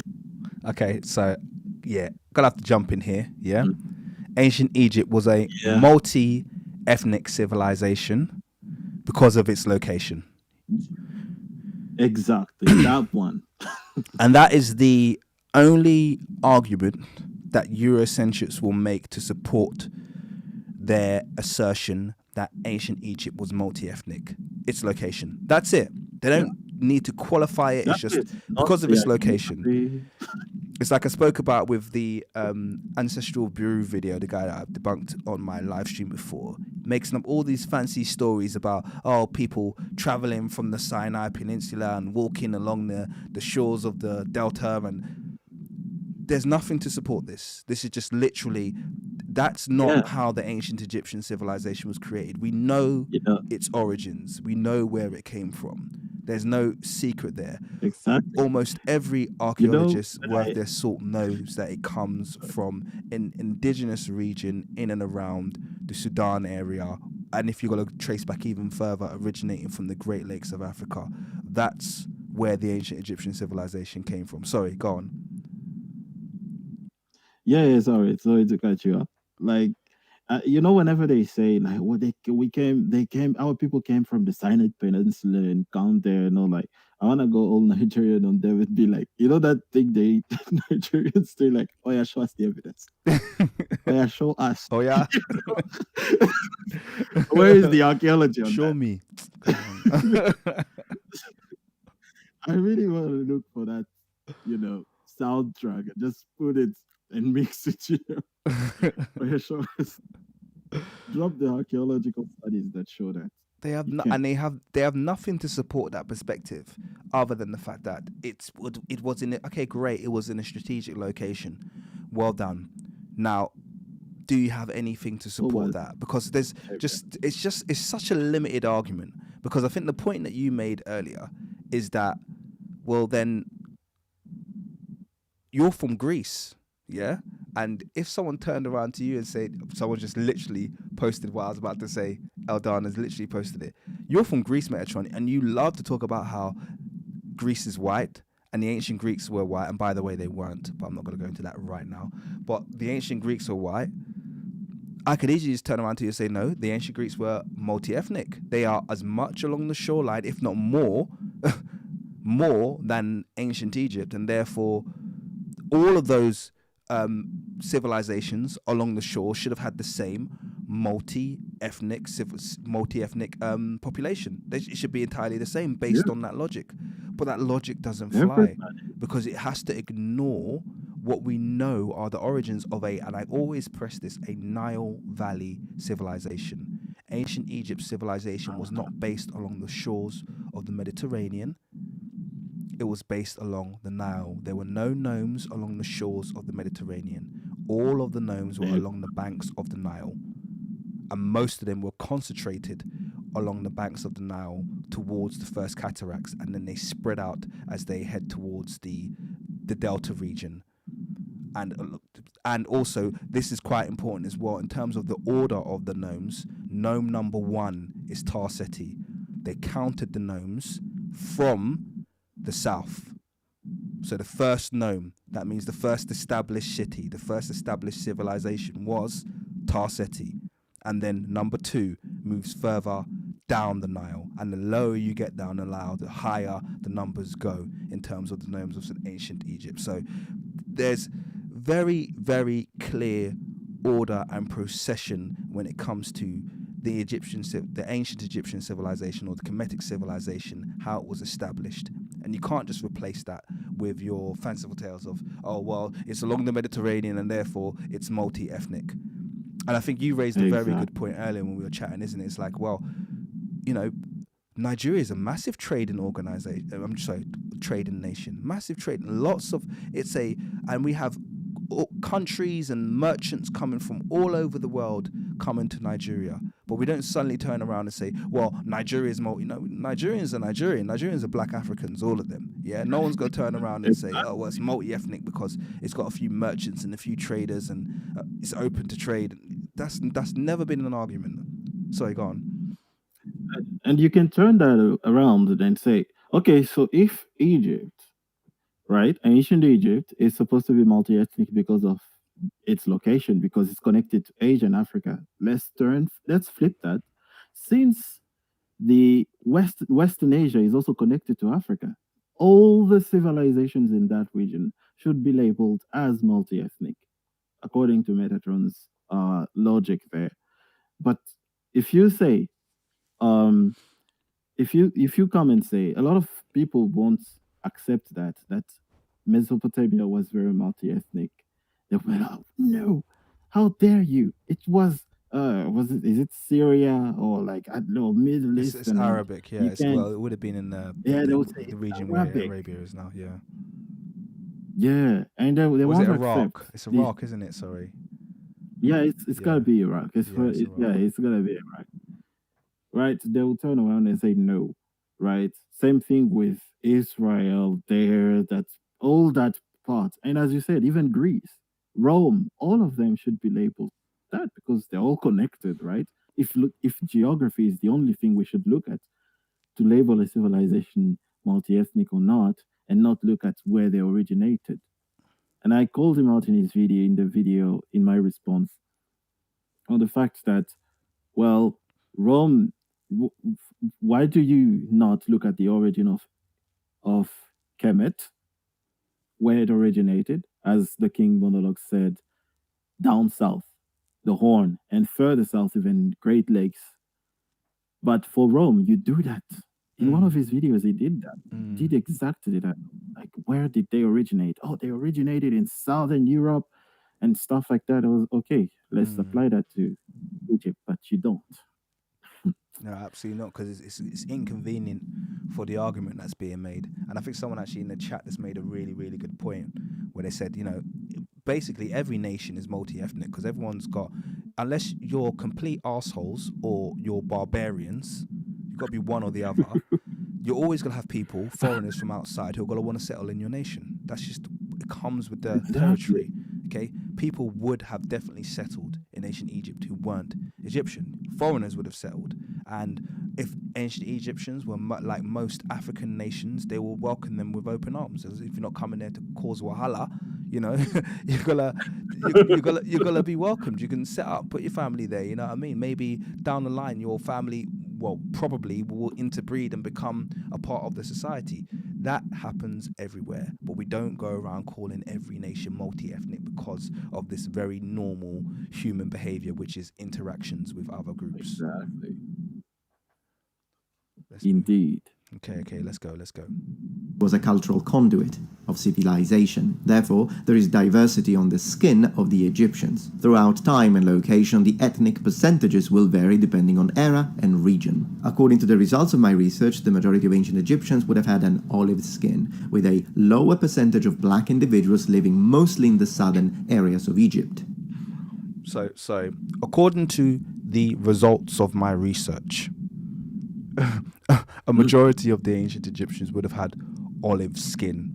Now this is pretty loaded, isn't it? Where do we start? Did you notice that one? The blacks were minority population in the south there. The little one. The ones just there in the south. Doing small labor. So, and I'm just interested to know he said according to his research. I'm like, well, what is your research? Because what you're doing is you're making an assumption about skin color. Okay, you're saying most of them would have been olive skinned, and then he pointed to his own skin. Yeah, olives are black and brown. Yeah, that's the color of olives. So let's first of all, that term olive skin, let's just put that aside because it's like many terms, it's been revised, like the term swarthy, the term tawny, olive, all of these terms, brunette, all of these terms meant something very different historically than they do currently. So let's just put that aside and call that, there's been a semantic change. But let's talk about the fact that he said, based on my research, they would have been colored like him and modern Egyptians. What research?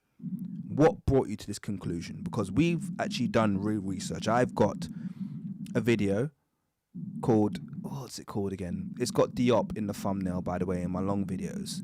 And it breaks down the fact that Diop did very simple melanin dosage testing. And this was repeated by a modern doctor, Dr. Anna Maria Makota. And she got the same results as Diop, which is basically when they tested mummies, and not a small amount, we're talking about 300 mummies from Upper Egypt, they all returned skin that was packed with melanin like the Negroid. That was literally the quote from her study. Packed with melanin like the skin of the Negroid. That is what her study said. And this is a recent study. Yeah? So the skin's been tested. It's not a test that they want to, it's a very simple test to do. Let's get this race argument out of the way. Test the skin. So we're testing melanin density. We're not testing the darkness, and you can't blame things like tar and bitumen and lots of other things that they've raised as arguments. It's been tested. So that's my study, Metatron. I've done a study, and it says that you're wrong. It says the ancient Egyptians have been tested. I'm not even going to go into anthropometrics and cranial metrics and all that other stuff, but just on that very basic level of complexion that you've mentioned, you're wrong. Do you think he will be willing, having been placed with that evidence, if I give him that study and say, look here, Anna Maria Makota has tested the skin pigmentation of 300 mummies from Upper Egypt, and they all came back with skin packed with melanin, black skin like that of black Negroid Africans. That's the quote. Do you think he'd be willing to revise his position there and say they had skin mainly like olive people like me? That's the thing. I've lost confidence that he's gonna, actually revise his point, his position, because you know I actually thought like he could revise. This is why I made the video in the first place. That I thought like, okay, guy like Metatron, he participated in this project about African history, so maybe he could revise, right? And then he doubles down, like, no, you're wrong, Kuellimika. Your entire channel is wrong, and his followers just gone. You got owned, bro. And it's just, I'm like, I don't think it. I don't know. I would be surprised if he actually, because these are the studies you've presented it, and there are other studies we've presented, right? I've presented on my channel and all, and they were all not addressed. None of them. Even the clip of Dr. Christopher Ehret in this video he was responding was not played, was not addressed, where Dr. Ehret was basically saying, why are we following a study that tested a few mummies from one place in Egypt and called that, oh, this is the representation of Egypt, while we're ignoring all these other studies? This is not a study we should look at. But you see, Anna Maria Makota, she tested nobles for various tombs, and they came packed with melanin, different from the set Diop tested, and they all came with the same results. It's been consistent. And it's funny because they'd prefer to test DNA than test melanin. But I thought we're trying to prove race here. And this is one of my big problems with the whole DNA thing. It's like, why do you need to test the DNA? You're trying to ascertain if they're black, isn't it? But you're trying to get to the bottom of the argument. Let's get there, isn't it? It's like, if you get DNA, okay, a black man and a white man can share an ancestor. You're making the claim, Metatron, that they have olive-colored skin, which isn't actually olive-colored. They have pale skin, basically. You're making the argument they have pale, creamy-colored skin. We can find that out in a flash. We can find that out in a flash. We test it. It's not pale. You're wrong. You're wrong. So we're not. He's made a skin color argument there. He hasn't made an ancestry argument. He's made a skin color argument based on the fact that they're a multi-ethnic, and they are not. So he's incorrect there. I'm just going to quickly give a shout out to Patrina, who has just been loading my pockets with money. She gave me loads yesterday. She's made another $5 donation. I really, really appreciate you. Thank you so much, Patrina. It's much appreciated. Thank you. Thank you.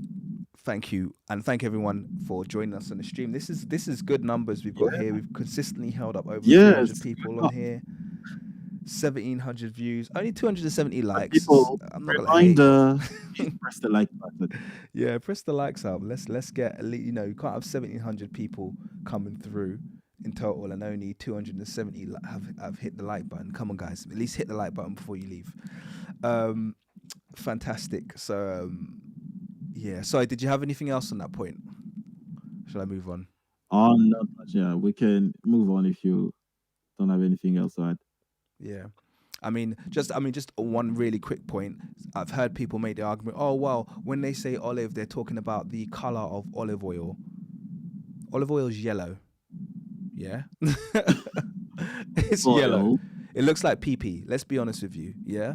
If you're going to say what substance does olive oil look like most, I would say it looks like pee-pee.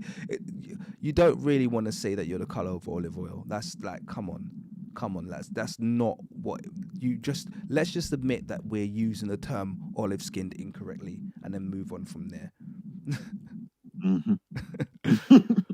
And some white settlers and white ruling elite during the later periods. The ancient Egyptians were a multi-ethnic African civilization, and their ethnicity was inextricably tied to their geographic location. Your point.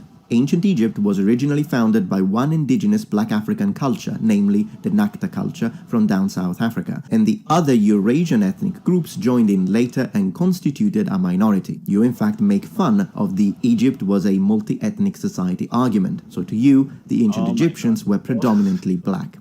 Okay. Did he summarize your argument correctly there? I feel like he didn't. He didn't. He didn't. And I complained about that. I was like, why didn't you just play part of my video and take from my perspective? Like, it was like, you in fact made fun of the multi-ethnic point. I was like, but when I went back to the video and exposed, it was like, I didn't make fun of that. You just to make me look bad to his audience. And he's like, oh no, one African ethnicity. I was like, did you watch my videos? Like, my belief is that, like, it was multiple ethnicities within Africa that founded the civilization. Like, there's literal evidence that there were people who moved from the Sahara to the Nile Valley, and there were people who moved from down south the Great Lakes and the Horn all the way up there. They moved, and then as they what's the word? As they gathered there, they formed this civilization. It's just that. And he's like, oh no, you just believe the Nakata culture is the only reason. Yes, they were responsible for the dynastic period, but which you won't address. But that's facts that everybody, that, you know, encyclopedias, not written by so-called Afrocentrics, right? It's researched by historians. And they have all agreed, yes, the Nakta culture is responsible for the dynastic period. Anyway. I mean, it's a terrible summary of what your argument is. And probably out of everyone, this is another example, I believe, of him conflating points and arguments, because a lot of people like to conflate quote unquote Afrocentrists, and so they think they can start an argument with you and then just raise any point that anybody who's ever talked about Black Egypt has raised, and then equate that point with you. So I believe he's conflating your arguments here as well with other Afrocentrists and saying things that essentially you've never raised. Your stance on it has always been quite open, actually, and this is one of the areas where we have slight difference. So even when I looked at some of your videos where you were going through ancient Egyptian artwork, excellent video, by the way, if anyone hasn't seen that, and you're literally going statue by statue from the Old Kingdom. I mean, that was one of the videos, I think, where I said, I need to contact this guy. It was such a good video. But even in that video, where we had a slight difference is you're like, well, Rahotep is here and Nofret, and you know, Nofret looks like she could be a white lady. I'm like, Nofret's a fake. I don't give a damn. Do you understand what I mean? That's what. But I respected your openness. Yeah. Do you understand what I mean? I respected that. That was like, I had nothing but respect for you to say, well, this is my perspective. This could be a white lady here. Do you understand what I mean? So out of all of the people, you're probably one of the most open-minded in that regard, and he still came for you. Do you understand what I mean? Exactly. That's one point I was like a bit disappointed when he came with this response. I was like, okay, I hope like a dialogue is gonna be open. And it's just like, he's wrong, and you dismissed. Oh man, like, I'm like, okay, boss, I'm dismissed. Thank you. Like, I'm not your employee, bro. Like, calm down. The boss of truth is dismissing me. So I was like, why? Like, I try to be as open as possible. I'm open. If you can prove it. You know, I was reading through Van Sertima's book, and there was one chapter that was just going on the no fret statue and Rahotep. And I was like, whoa, okay, I didn't know this. I actually read that after I did that video. I was like, very interesting.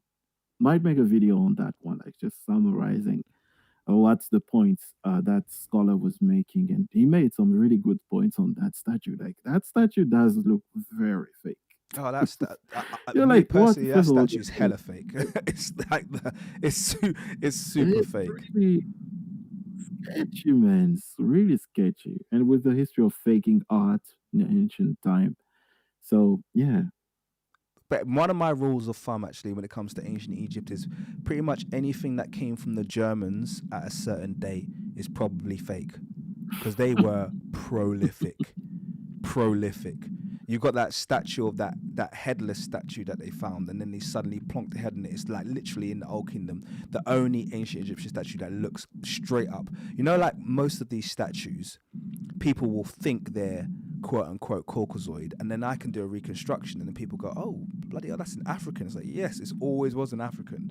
Don't tell me that you're just not used to seeing these African features, or maybe you've got bias in your mind. But they've got one statue in the Old Kingdom. I can't remember what it's called, and that is, I will tell you, I'll say that's a white man. I can't work with that one. Do you know what I mean? It's like I cannot work with that one. That is a straight up German. Yeah, that is that dude right there. That's Third Reich. That's like, yep. I cannot work with that one, and that's a fake, because the actual, you've seen when they found the body, it didn't have a head, and then all of a sudden, a few German archaeologists go in, and then they come out and it's got a head. It's like, well, what the heck? Where did this head come from? But yeah, that's literally how far they'll go. You know, it's hilarious. All right, let's move on. My goal is to defend objective reality. Your goal seems to want to rectify the current understanding of African history and culture. The two would not be necessarily mutually exclusive unless bias enters the picture. And talking about bias, We're going to expose the lack of rigor and intellectual integrity in the research of the Metatron's video on ancient Egypt. be that as it may, I respect the fact you have the freedom to think that, but you'll need more than a constant repetition of this statement in order to foster such advances. So let's identify the issue. Intellectual rigor is the ability to make well-researched arguments that are supported by logic and evidence. Clearly, the presence of a strong bias will work against this objective. Do you concur? Now, I have nothing against an honest and critical Now, I feel like we're getting the word salad here again, but that aside, he's accusing, what's bothering me here is he's essentially accusing you of what's the word? He's accusing you of bias, but it's like, you've already entered the subject and you've already got a fixed outcome of what you want. And yet, when I watched your video, I didn't get any sense of that. I didn't get any sense of you entered it and you addressed all of his points individually. That's the highest, to me, that's the highest form of respect that you can show someone, to address. Like the video I did yesterday, I debunked that idiot woman yesterday with her crappy video, but I showed her the highest form of respect in that I addressed the whole video. I didn't cut slots out like what he's doing with you. So actually, what he's accusing you of is what he's actually doing, because he's chopping you up into all these tiny little sound bites and then taking you out of context, whereas you took him almost in his entirety when you made your video. And another point is like, oh, you what did he say there?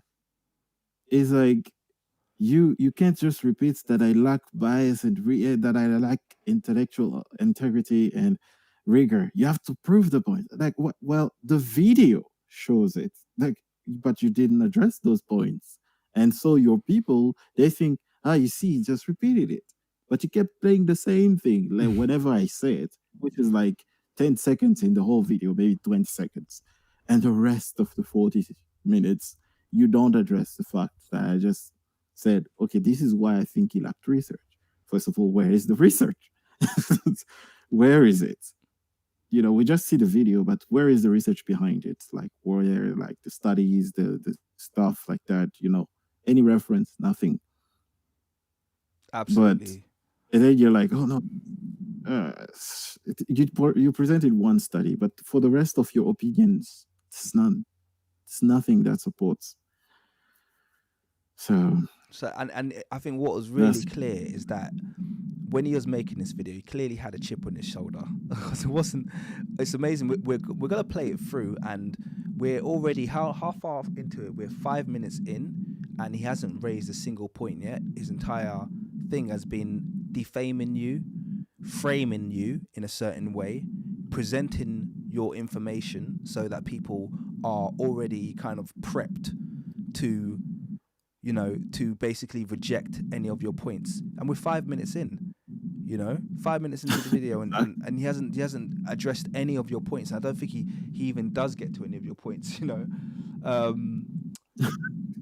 Quick shout out, someone who's popped in the chat, someone who I actually met through your videos. The Debunker has joined us, so I don't know if you wanted to The shout out Debunker. your guy. What's good, man? Welcome. Big support channel. Crazy, man. And he's actually sent me a few images previously. I can't remember which. I think it was Hatshepsut. I came to him and I needed some images of Hatshepsut, and he sent me a really nice set. That is a reconstruction that I want to get around to doing. Like, man, like Debunker is just amazing. Like, his image research skills are out of this world. I've tried to find the images he comes up with. I'll just be like, damn, I'm tired of looking through Google. I'm done. And then, I'm just blessed with the Debunker who pops up in my email and say, hey, here are some images. I'm like, what? A whole tomb? Thank you. Absolutely. And that's what it's all about: collaboration, working together. Just on a little bit of a holistic, slightly sissy note, but I'm going to say it since we're on this point. I do feel like African scholarship is reaching a point, it's kind of reaching a nexus point where we are going to, there's no option in this. There is no world that I perceive where our worldview is going to be accepted by the current academic structure. I always say that to people. It's like when they go, oh, we need to push Black History Month. It's like, no, you don't. Don't waste your energy. Because even if we do get Black History Month through, it's still not going to be our teachers teaching it. And they'll find a way of undermining it. So what we need to do is we need to create our own educational structures and educational resources that run in parallel to the existing educational sources, and eventually begin to replace them. So we need to start thinking from an alternative perspective. We need to start viewing our education as alternative education. We're not going to agree with people like Metatron and the educational structure, but we have the means, self-publishing, creating our own websites, having our own outlets, our own channels, our own media outlets. We have the means to be able to have our own sources and systems for education. And just like Diop saw, they're not going to accept you, but who cares? That's my personal perspective. We don't need anyone's permission to teach our history the way it's supposed to be taught. And then that way, you'll have your version of history, we'll have our version of history, we'll never agree. Oh, well, Africa's got its own education system. Yeah. We don't need to agree. Stay there with your stuff. We'll stay out here with our stuff. Absolutely. Agree to disagree, man. Absolutely. Let's agree to disagree. See if we give you access to excavate anymore. All right.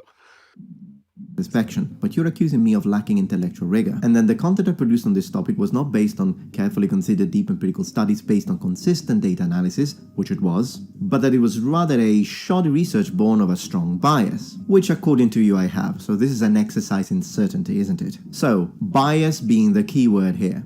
Are you sure you want to use that one, Kuellimika? Now let me show the viewer why you are standing on very weak ground with this accusation of bias. Clearly, our audiences cannot read our minds, so how can they determine who is the biased one here? Well, let's discuss the consequences of admitting fault when it comes to the research of our videos. When it comes to my channel, I cover a wide range of topics, ancient Egypt being a very marginal one. If evidence is presented to counter my arguments, it would not hurt my channel nor my public image one bit if I had to admit fault due to new overwhelming evidence. It would. Sorry, I'm not gonna hold this point for very long, but it would hurt your reputation a lot if you had to turn around and admit you were wrong, which is why I believe this is something that he would never do. I think on several levels, I actually think he agreed with a lot of the points that you raised in your initial rebuttal to his "Were the ancient Egyptians black" thing, but he never admitted that once. At no single point did he turn around and say, "You know what? You raised a good point here." That to me would have Exactly. shown a level of self-reflection and intellectual honesty, which he keeps praising himself as having. But actually, when it came down to it, he never had the ability to do that. So everything he's just said there to me is just a lie. But yeah, Yeah, and also the fact that the very fact that he made this video is proof that it does hurt him. Because if it didn't hurt him one bit, he wouldn't have made a video response to someone who has 10% his views, right? yeah, It's like, doesn't hurt my channel. I don't care. Because he's like, I don't care. Like, it's a small topic on my channel. But why did you respond? yeah, Like, why? Why did you feel the need? Because people were coming in his comment section telling him, but hey, Metatron, but this guy here raised a good point here. And this one here made a video like, did you really say that black people look like Mahershala Ali? This one guy really? It was like that. I got a response. One bit, it didn't hurt one bit. Come on. The very fact that you made the responses yeah. It's is proof that hilarious. It's so funny. It's just so funny because he's clearly very biased, and it's sad because we were talking about this earlier, and I think actually this is a good time to raise this point. We're talking about the fact that what's sad is I feel like you've convinced me definitely that there's some good to Metatron. I think he's tried to be quite objective in his early times, but what's happened is videos like the "Were the Ancient Egyptians Black" video, they've pushed him into a corner, haven't they? Because he's received so much support mm, and so much views, and I believe the support he's received is passionate. Because let's be honest, when people are R-word, they're very passionate. They're filled with yeah, uncontrollable emotion, and they're very passionate about it. So he's uh, now got a all of whole this passionate support, which he doesn't want to U-turn from. It's like, yeah, well, he has to kind of like double down and almost like go, okay, well, I'm gonna go whole hog on this, and I'm gonna keep pressing this point. He's kind of like painted himself into a corner in some regards. exactly. Yeah. You're right on that. You're really right on that. It's like it's because of that audience. So you Mm. can't go back and because they'll be like, oh, you see, you gave in. They bullied you into giving in. You're scared of being called racist. You're becoming woke. Ah, there. You're becoming That would be a going nightmare to for the him. woke. Yeah, exactly. Because he's supposed to be factual and logical and basically, so rational. Anyway, it's scary. Woke Metatron. That, yeah, I imagine he's had nightmares about that. That's hilarious. All right, let's carry on. Evidence. I know that because I have admitted fault in the past. You, on the other hand, have an entire channel based on ancient Egypt being black. So during this debate, if you admit you were wrong, your entire channel will cease to exist. Differently from me, you have a lot at stake here. So given the stakes, who is more Go on. This clear manipulation tactic. Like I actually said that in my video response. I was like, so because Metatron makes a lot of videos on armor, if he admits he's wrong on whatever he's made before, and that means his channel's gonna go. It's like it doesn't really go with one. One does not really go with the other because my whole channel, I come at it as a debate thing. Like I present my arguments, and if you manage to deal perfectly with them, to address them properly, then I'm good. I will change my mind. But I have not said any good arguments, especially when it comes to like hardcore like studies and stuff like that. They'll just tell you, but come on, man, look at Africa right now. That's the arguments they end up giving you.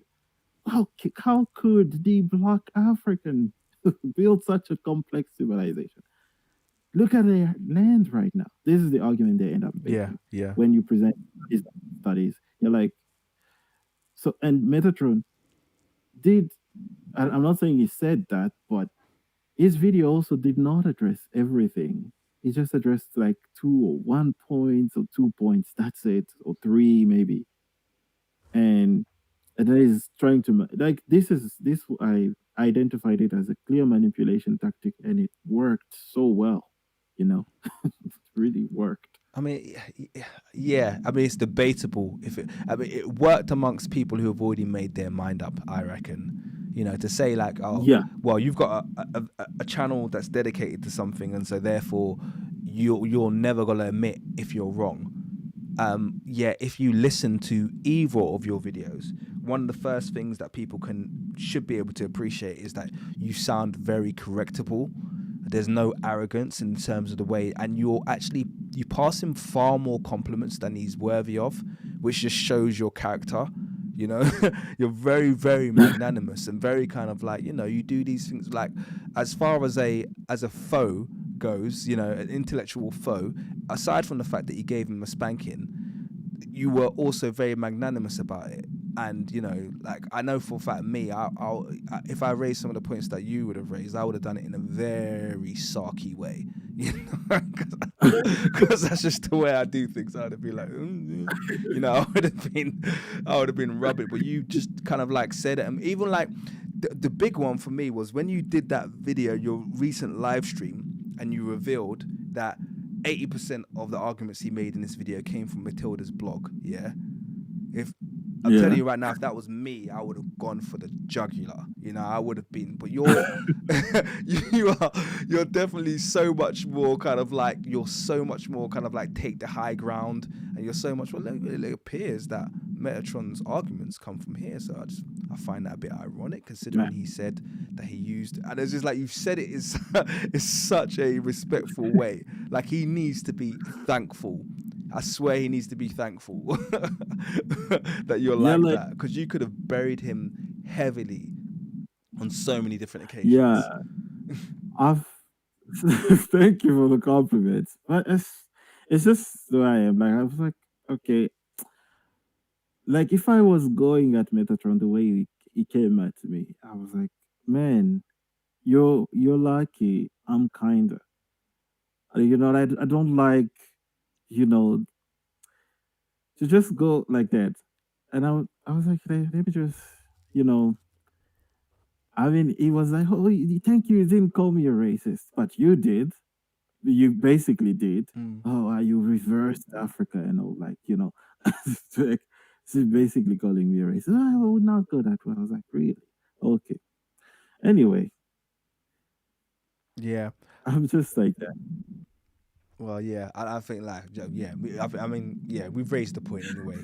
I mean, I think someone said, has anyone asked Metatron for a sit down? Has that ever been explored on your part? Because obviously you and him have gone back and forth now, so I'd imagine there has to be some kind of a communication line. Has a communication line formed between Okay. you and Metatron? And would there ever be the Mm, possibility that he would engage us in an open, I don't want to say debate, an open discussion about this topic? okay. At the beginning, when I made the first response, I thought this would have become the case. I was like, okay, maybe he will reach out and maybe we'll discuss. Maybe after he makes a response and see, we can discuss, go back and forth and present our evidence. But then when he made this response, I was like, what? This is what you do? You heard at the end of the video, right? Because you've already watched it. You heard what he said. You dismissed. He's wrong, right? I was like, oh, so the dialogue is closed? Yeah. Then he came in the comment section of my post. He said, oh no, don't download the video on some weird website. I can send you the full 1080p video. I was like, no, I'm good. I'm good. Thank you. I'll just download on my weird website. But I'm just glad the the dialogue has been opened. But yeah, a sit down, man. If he is willing to, I'm willing to talk. I'm willing to, to go at it, because it's YouTube. We make a video. You mock me, you do this, you try to attack my character. It's okay. It's the game. Mm. We can sit down and try to have a conversation and present our evidence and stuff like that, our sources. So But what? I don't know. So what is that? Is he scared? Because I'm trying to make sense of his behavior in this area, because he is like when it comes to you, he does seem to. It's like it's really weird behavior to kind of like make a video like he made, then contact you and say, "Hey, I'm gonna send you my videos in high resolution so you can respond properly." And even when there was someone else who made a response before your response, I can't remember what that guy's name is.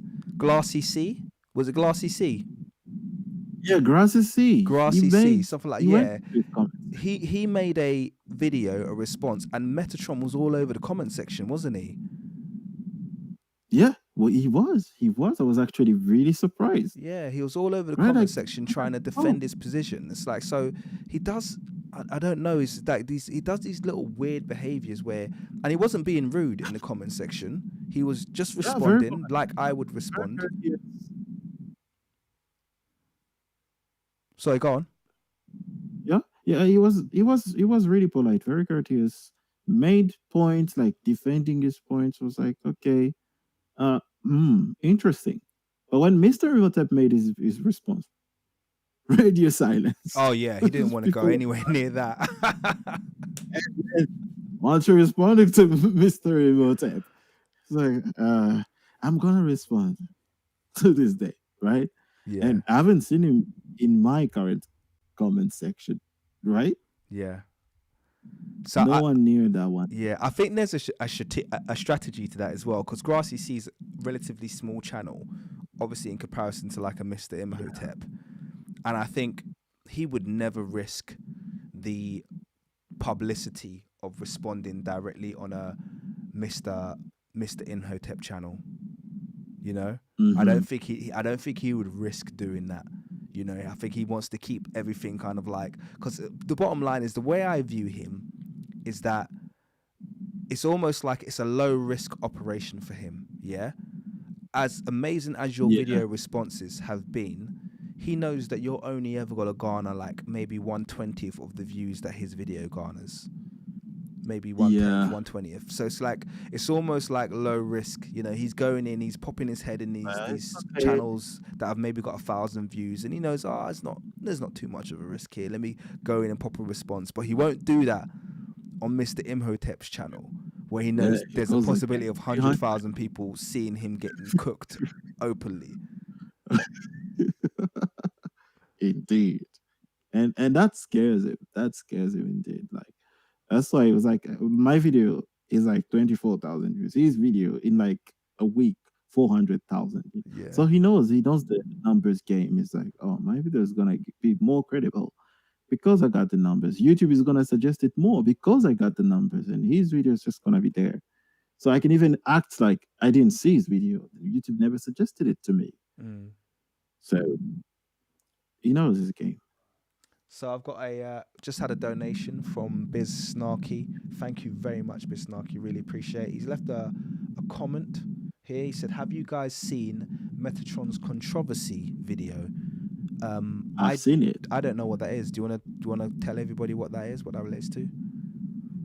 I've seen it. This is the latest video. So like, I'm telling you, like, because I watched a few Metatron videos, now YouTube thinks I'm a Metatron stan. So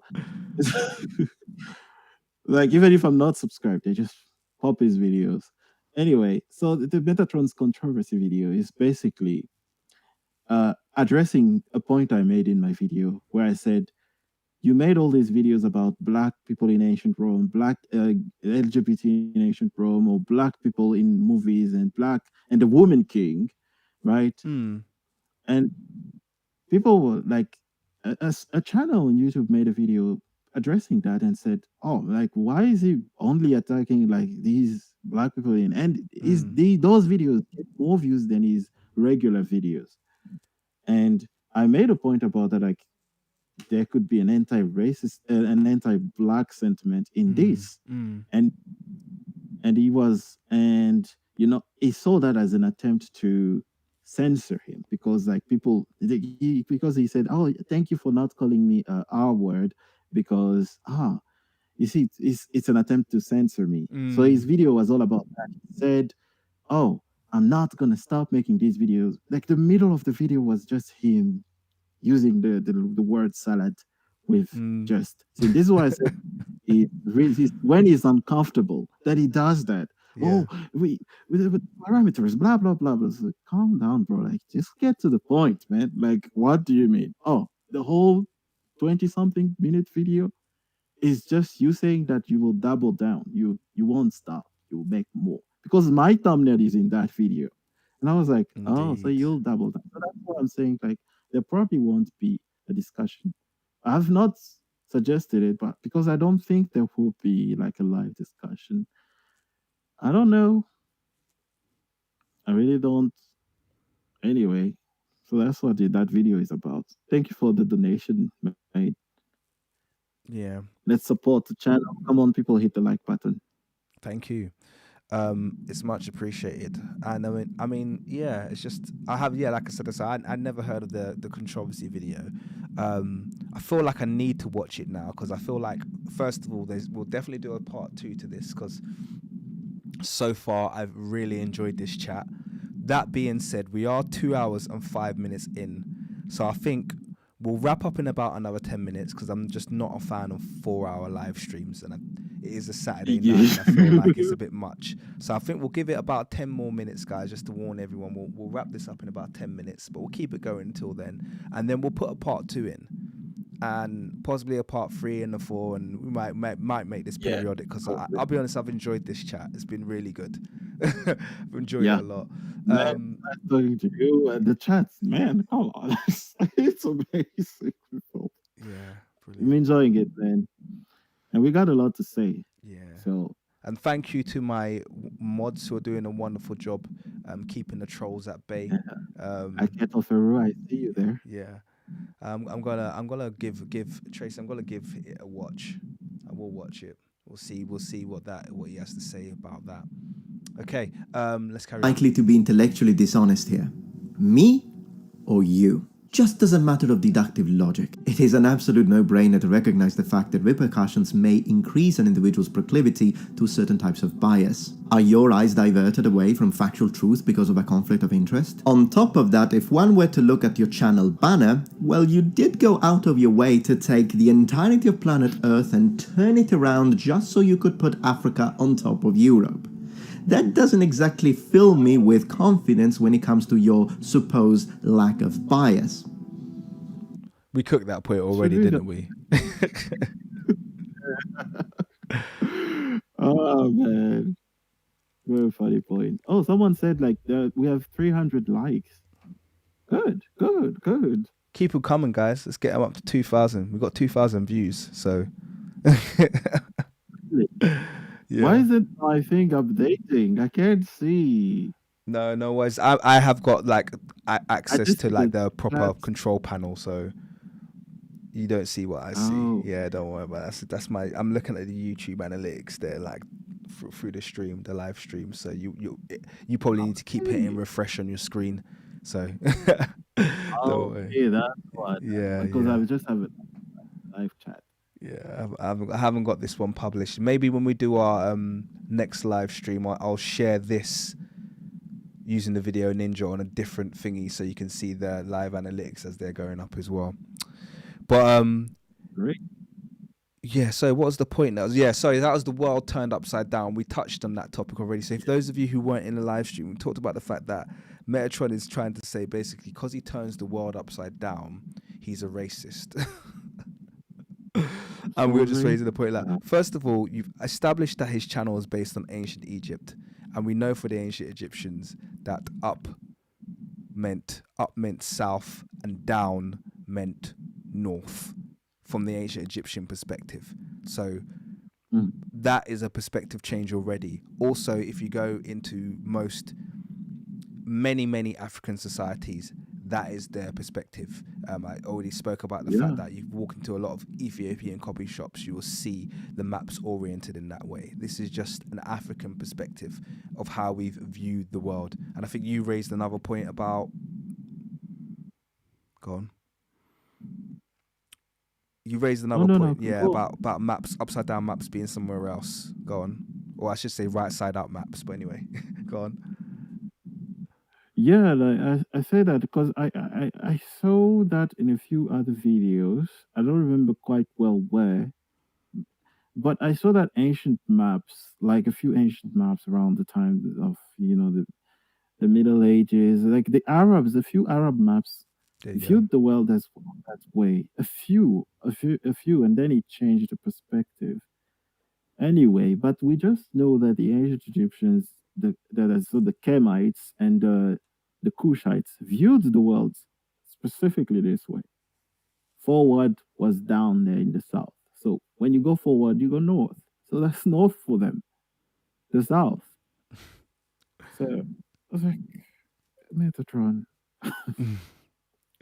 Yeah, really is absolutely just kind of like come on, and that seems like, to me, that seems like clutching at straws. But I'm not gonna beleaguer the point. Yeah, Tracy, thank you we got very a much for super the chat. donation. We just had a $5 donation from Tracy, and she just said thank you, TKM. She put TMK, but she meant TKM. TKM and Kuellimika for this live. Thank you, Tracy. We So the really, really appreciate monologue king. Thank you. it. You could say it that way, actually.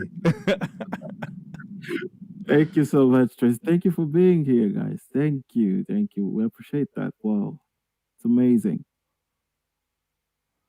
Yes, and a couple of people such as Aket and the Debunker have mentioned the Arab geographers who also oriented the map in the opposite perspective that we do today. Yeah. So yeah, the fact that he'd actually put, I mean, when he pointed that out, I was just like, really? That's like really preschool, man. I was very unimpressed when that was his first like point. I was like, oh, Metatron, Yeah. that's this is not gonna be good, is it? This video, Look at him.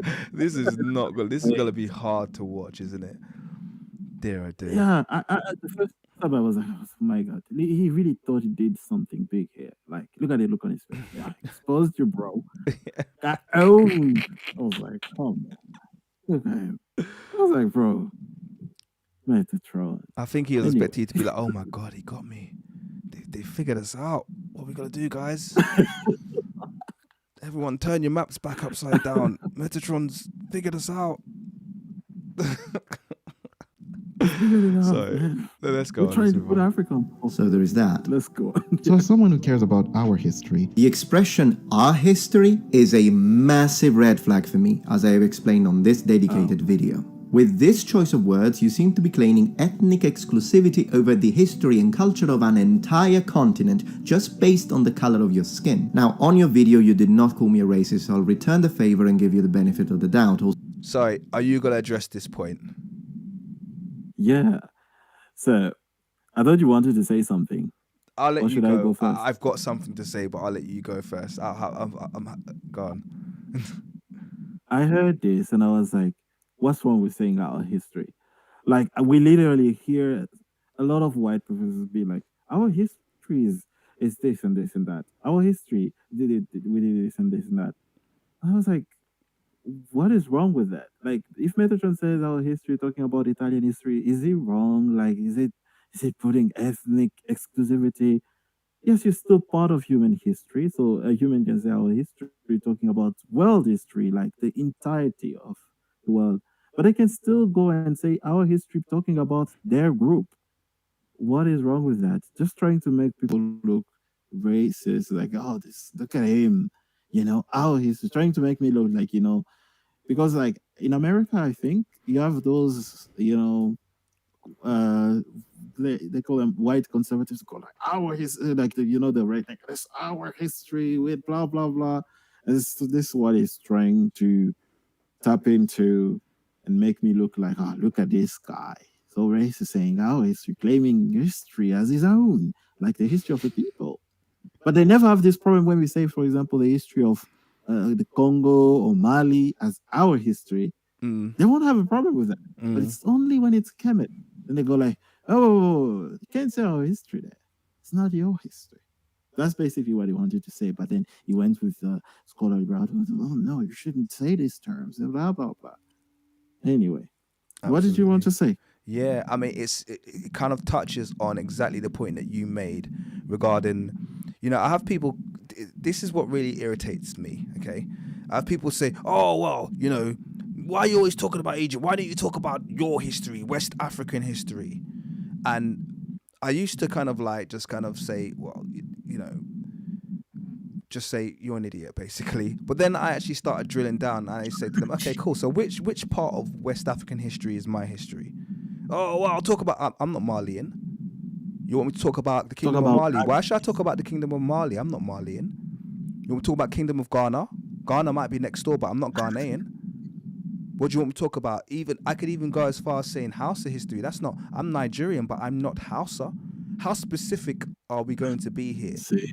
So what they like to do is they like to try and fragment Africans and fragment Africa when it comes to our achievements. But when it comes to our woes, then we all of a sudden they socialize that.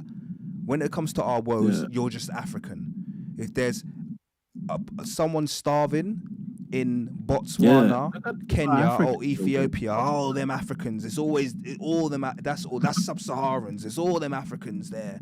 Yeah. If there's a war going on in Libya, oh, there's war in Africa. Oh, look at the unrest. Africans. Yeah. So then they unify us when it comes to our woes. But when we actually take pride in the achievement of Africans, they want to turn around and say, oh, you're not allowed to say our, you're not allowed to claim that as yours. So, you know, one of the things I have to make very, very clear to people, and I've been like this since a child, and actually all Africans have been like this since childhood. I'm born in England, but let me tell you right now, when it comes to the World Cup, if in the World Cup finals, Ethiopia is playing England, I'm supporting Ethiopia. And that's from childhood. Yeah? I'll tell you that right now straight. If it comes to some race, and it's Kenya, I don't care if it's East Africa. That's how we Africans are. That's how we've always been. Yeah? I'm supporting Kenya. I ain't supporting Germany. I ain't supporting England. I'm supporting the African nation. We have always been unified in Africa, and they try to now sow these seeds of division because we're becoming more in tune and more in step with our broad history. You know, that's what they're actually seeing, that Africans, and then they try and fragment us. Oh no, you're West. Don't call me West African, because you know what? You'll never meet a West African who calls himself West African. Just to have a bit of a rant. Let me tell you how it goes in Africa. It goes tribe or ethnicity. So you'll say I'm Yoruba. It goes nation, and then it goes African. That's the order. That's the order, and that's any African nation. Yeah, you'll say I'm from this ethnicity, and then you'll say I'm from this country, and the country thing is just so people know geographically where you are. You don't really have any pride in being your country, and then you're an African. That's how it goes. That's how it's always been. So you don't have any right to try and start dividing Africans by East and West and North and South now, because that's never been a divide that we've ever identified with. Exactly. Rant monologue and I want over. to add on the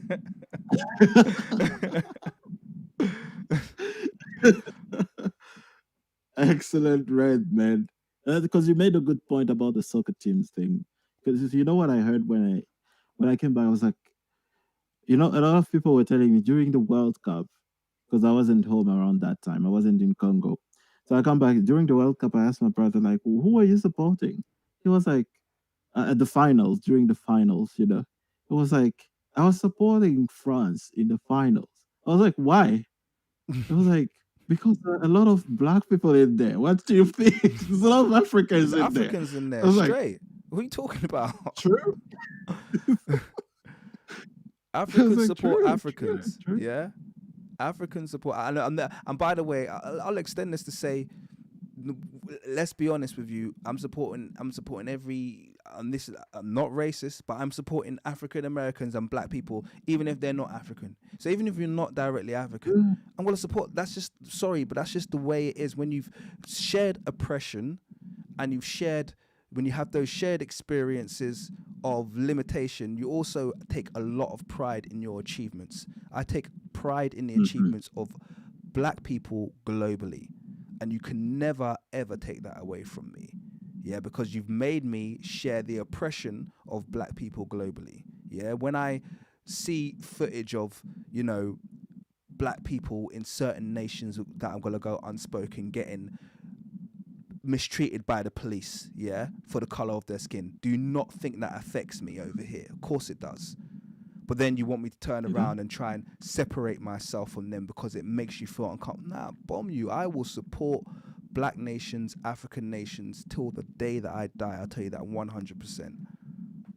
And that's not racism. That's just the way this world is built. Yeah.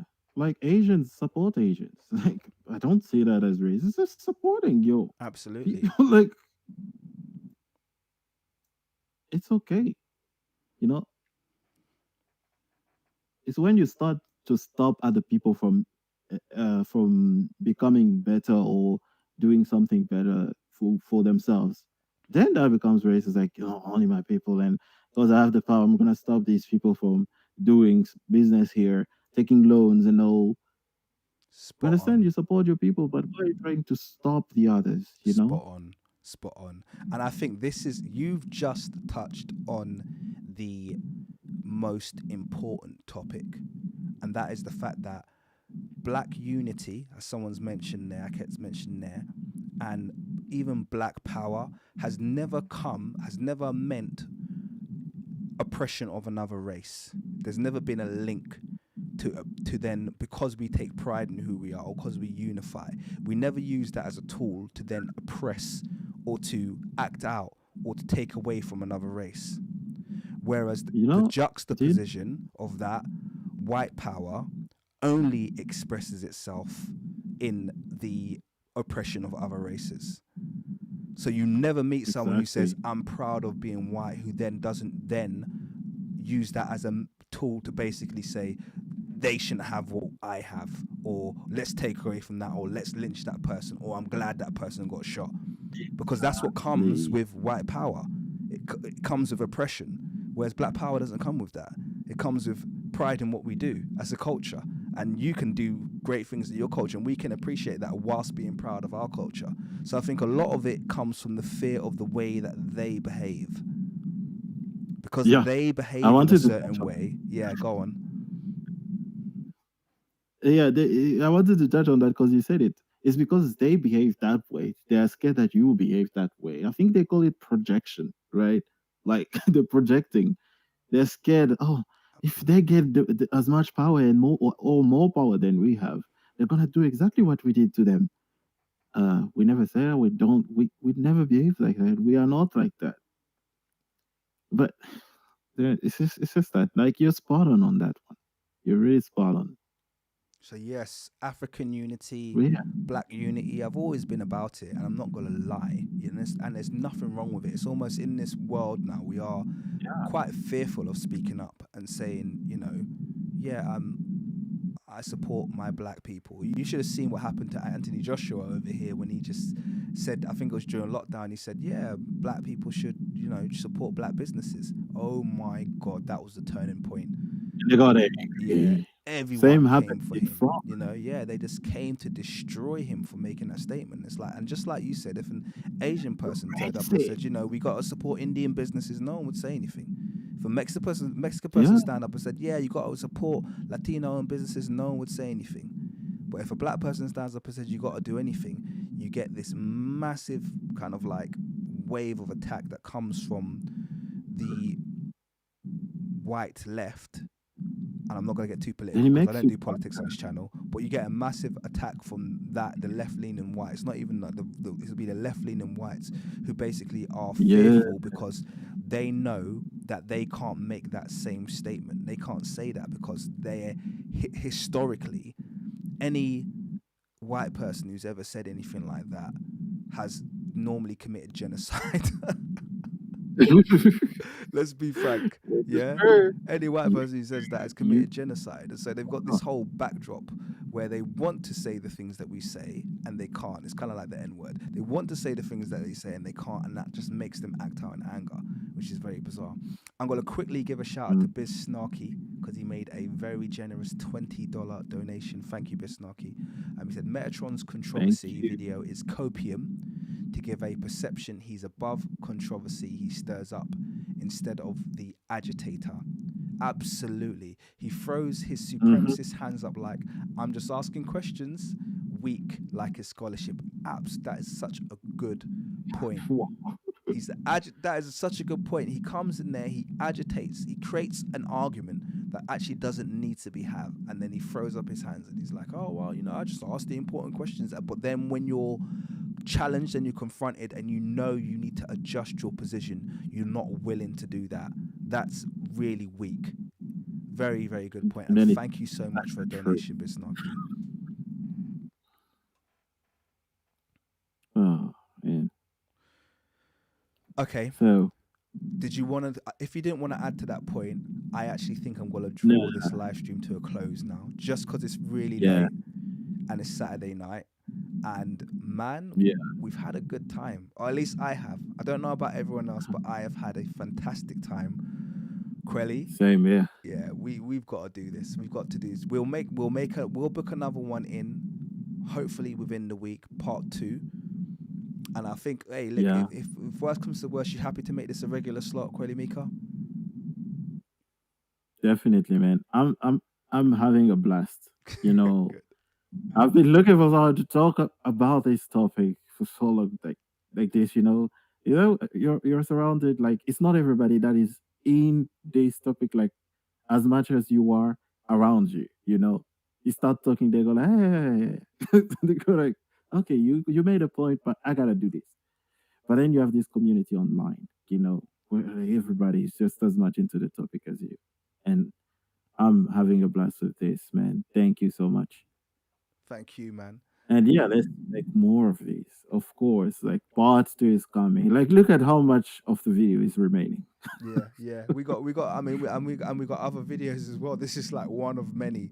So, man, it has been excellent having you on the channel. That's good. As usual, guys, in the Thank community, you guys, we've been looking at the comment feed throughout, and you have to understand that is a lot of the motivation for us continuing. Because if we didn't see any activity in the comment feed, we'd be like, what are we doing? Is it hitting? But you guys, thank you so much. We've had you. an excellent audience for this entire live stream. Just had another donation from JJo 4040. You said stay black stay black first minded to all of my on code pro black melanated people across the diaspora. Metatron is a suspected white supremacist. I've said it. I wasn't gonna say it, but I've said it now, so it's what it is. Hopefully, I don't get muted for that. But look, it is what it is. People are free to their opinion. I don't know if I'd go as far as calling him that, but at the same time, I wouldn't not call him that. So I don't know how useful that is. I don't know how useful that perspective is. So thank you, everyone. Honestly, like we really, really, really appreciate it. It's been an excellent live stream. Kuellimika's channel, please, guys, can you go over there and subscribe if you're not already? If one of my mods or anyone actually could just drop a link to Kuellimika's channel in the chat now, that'd be good. Do yourself and do him a favor. Do it now, please. Like if you can, like you're online, don't like say you're gonna do it because you might forget. Just like literally just pop over and just say boom. If someone could like just pop the link in the chat to Kuellimika's channel. In fact, I might do it. Like, what am I being lazy for? I think I've got it open somewhere. But if someone could, basically hit the subscribe button. We appreciate everyone who's joined us online. It's been amazing. Where has it gone? Subscribe to the King's Monologue as well, guys. Yeah, I mean, if Maybe you're we're on this visiting. live stream, you better It's be true we got subscribed. visitors, Subscribe. Thank you, King, for having me. Thank you, guys, for tuning in. There's gonna be parts. Kapruki got there Part super 2, part fast. 3, Thank you, 4, Kapruki. and more videos. Brilliant. All right, thank you, everyone. Thank you, Tracy. She says she's already subscribed. A few people coming in, they subbed. Some of them are subbed already. Thank you, everyone, man. What a fantastic time. That was a really good live stream. Really enjoyed that. And on that note, I'm going to say goodbye and great stream. All right, catch you everyone later. Bye-bye. Cheers. Bye.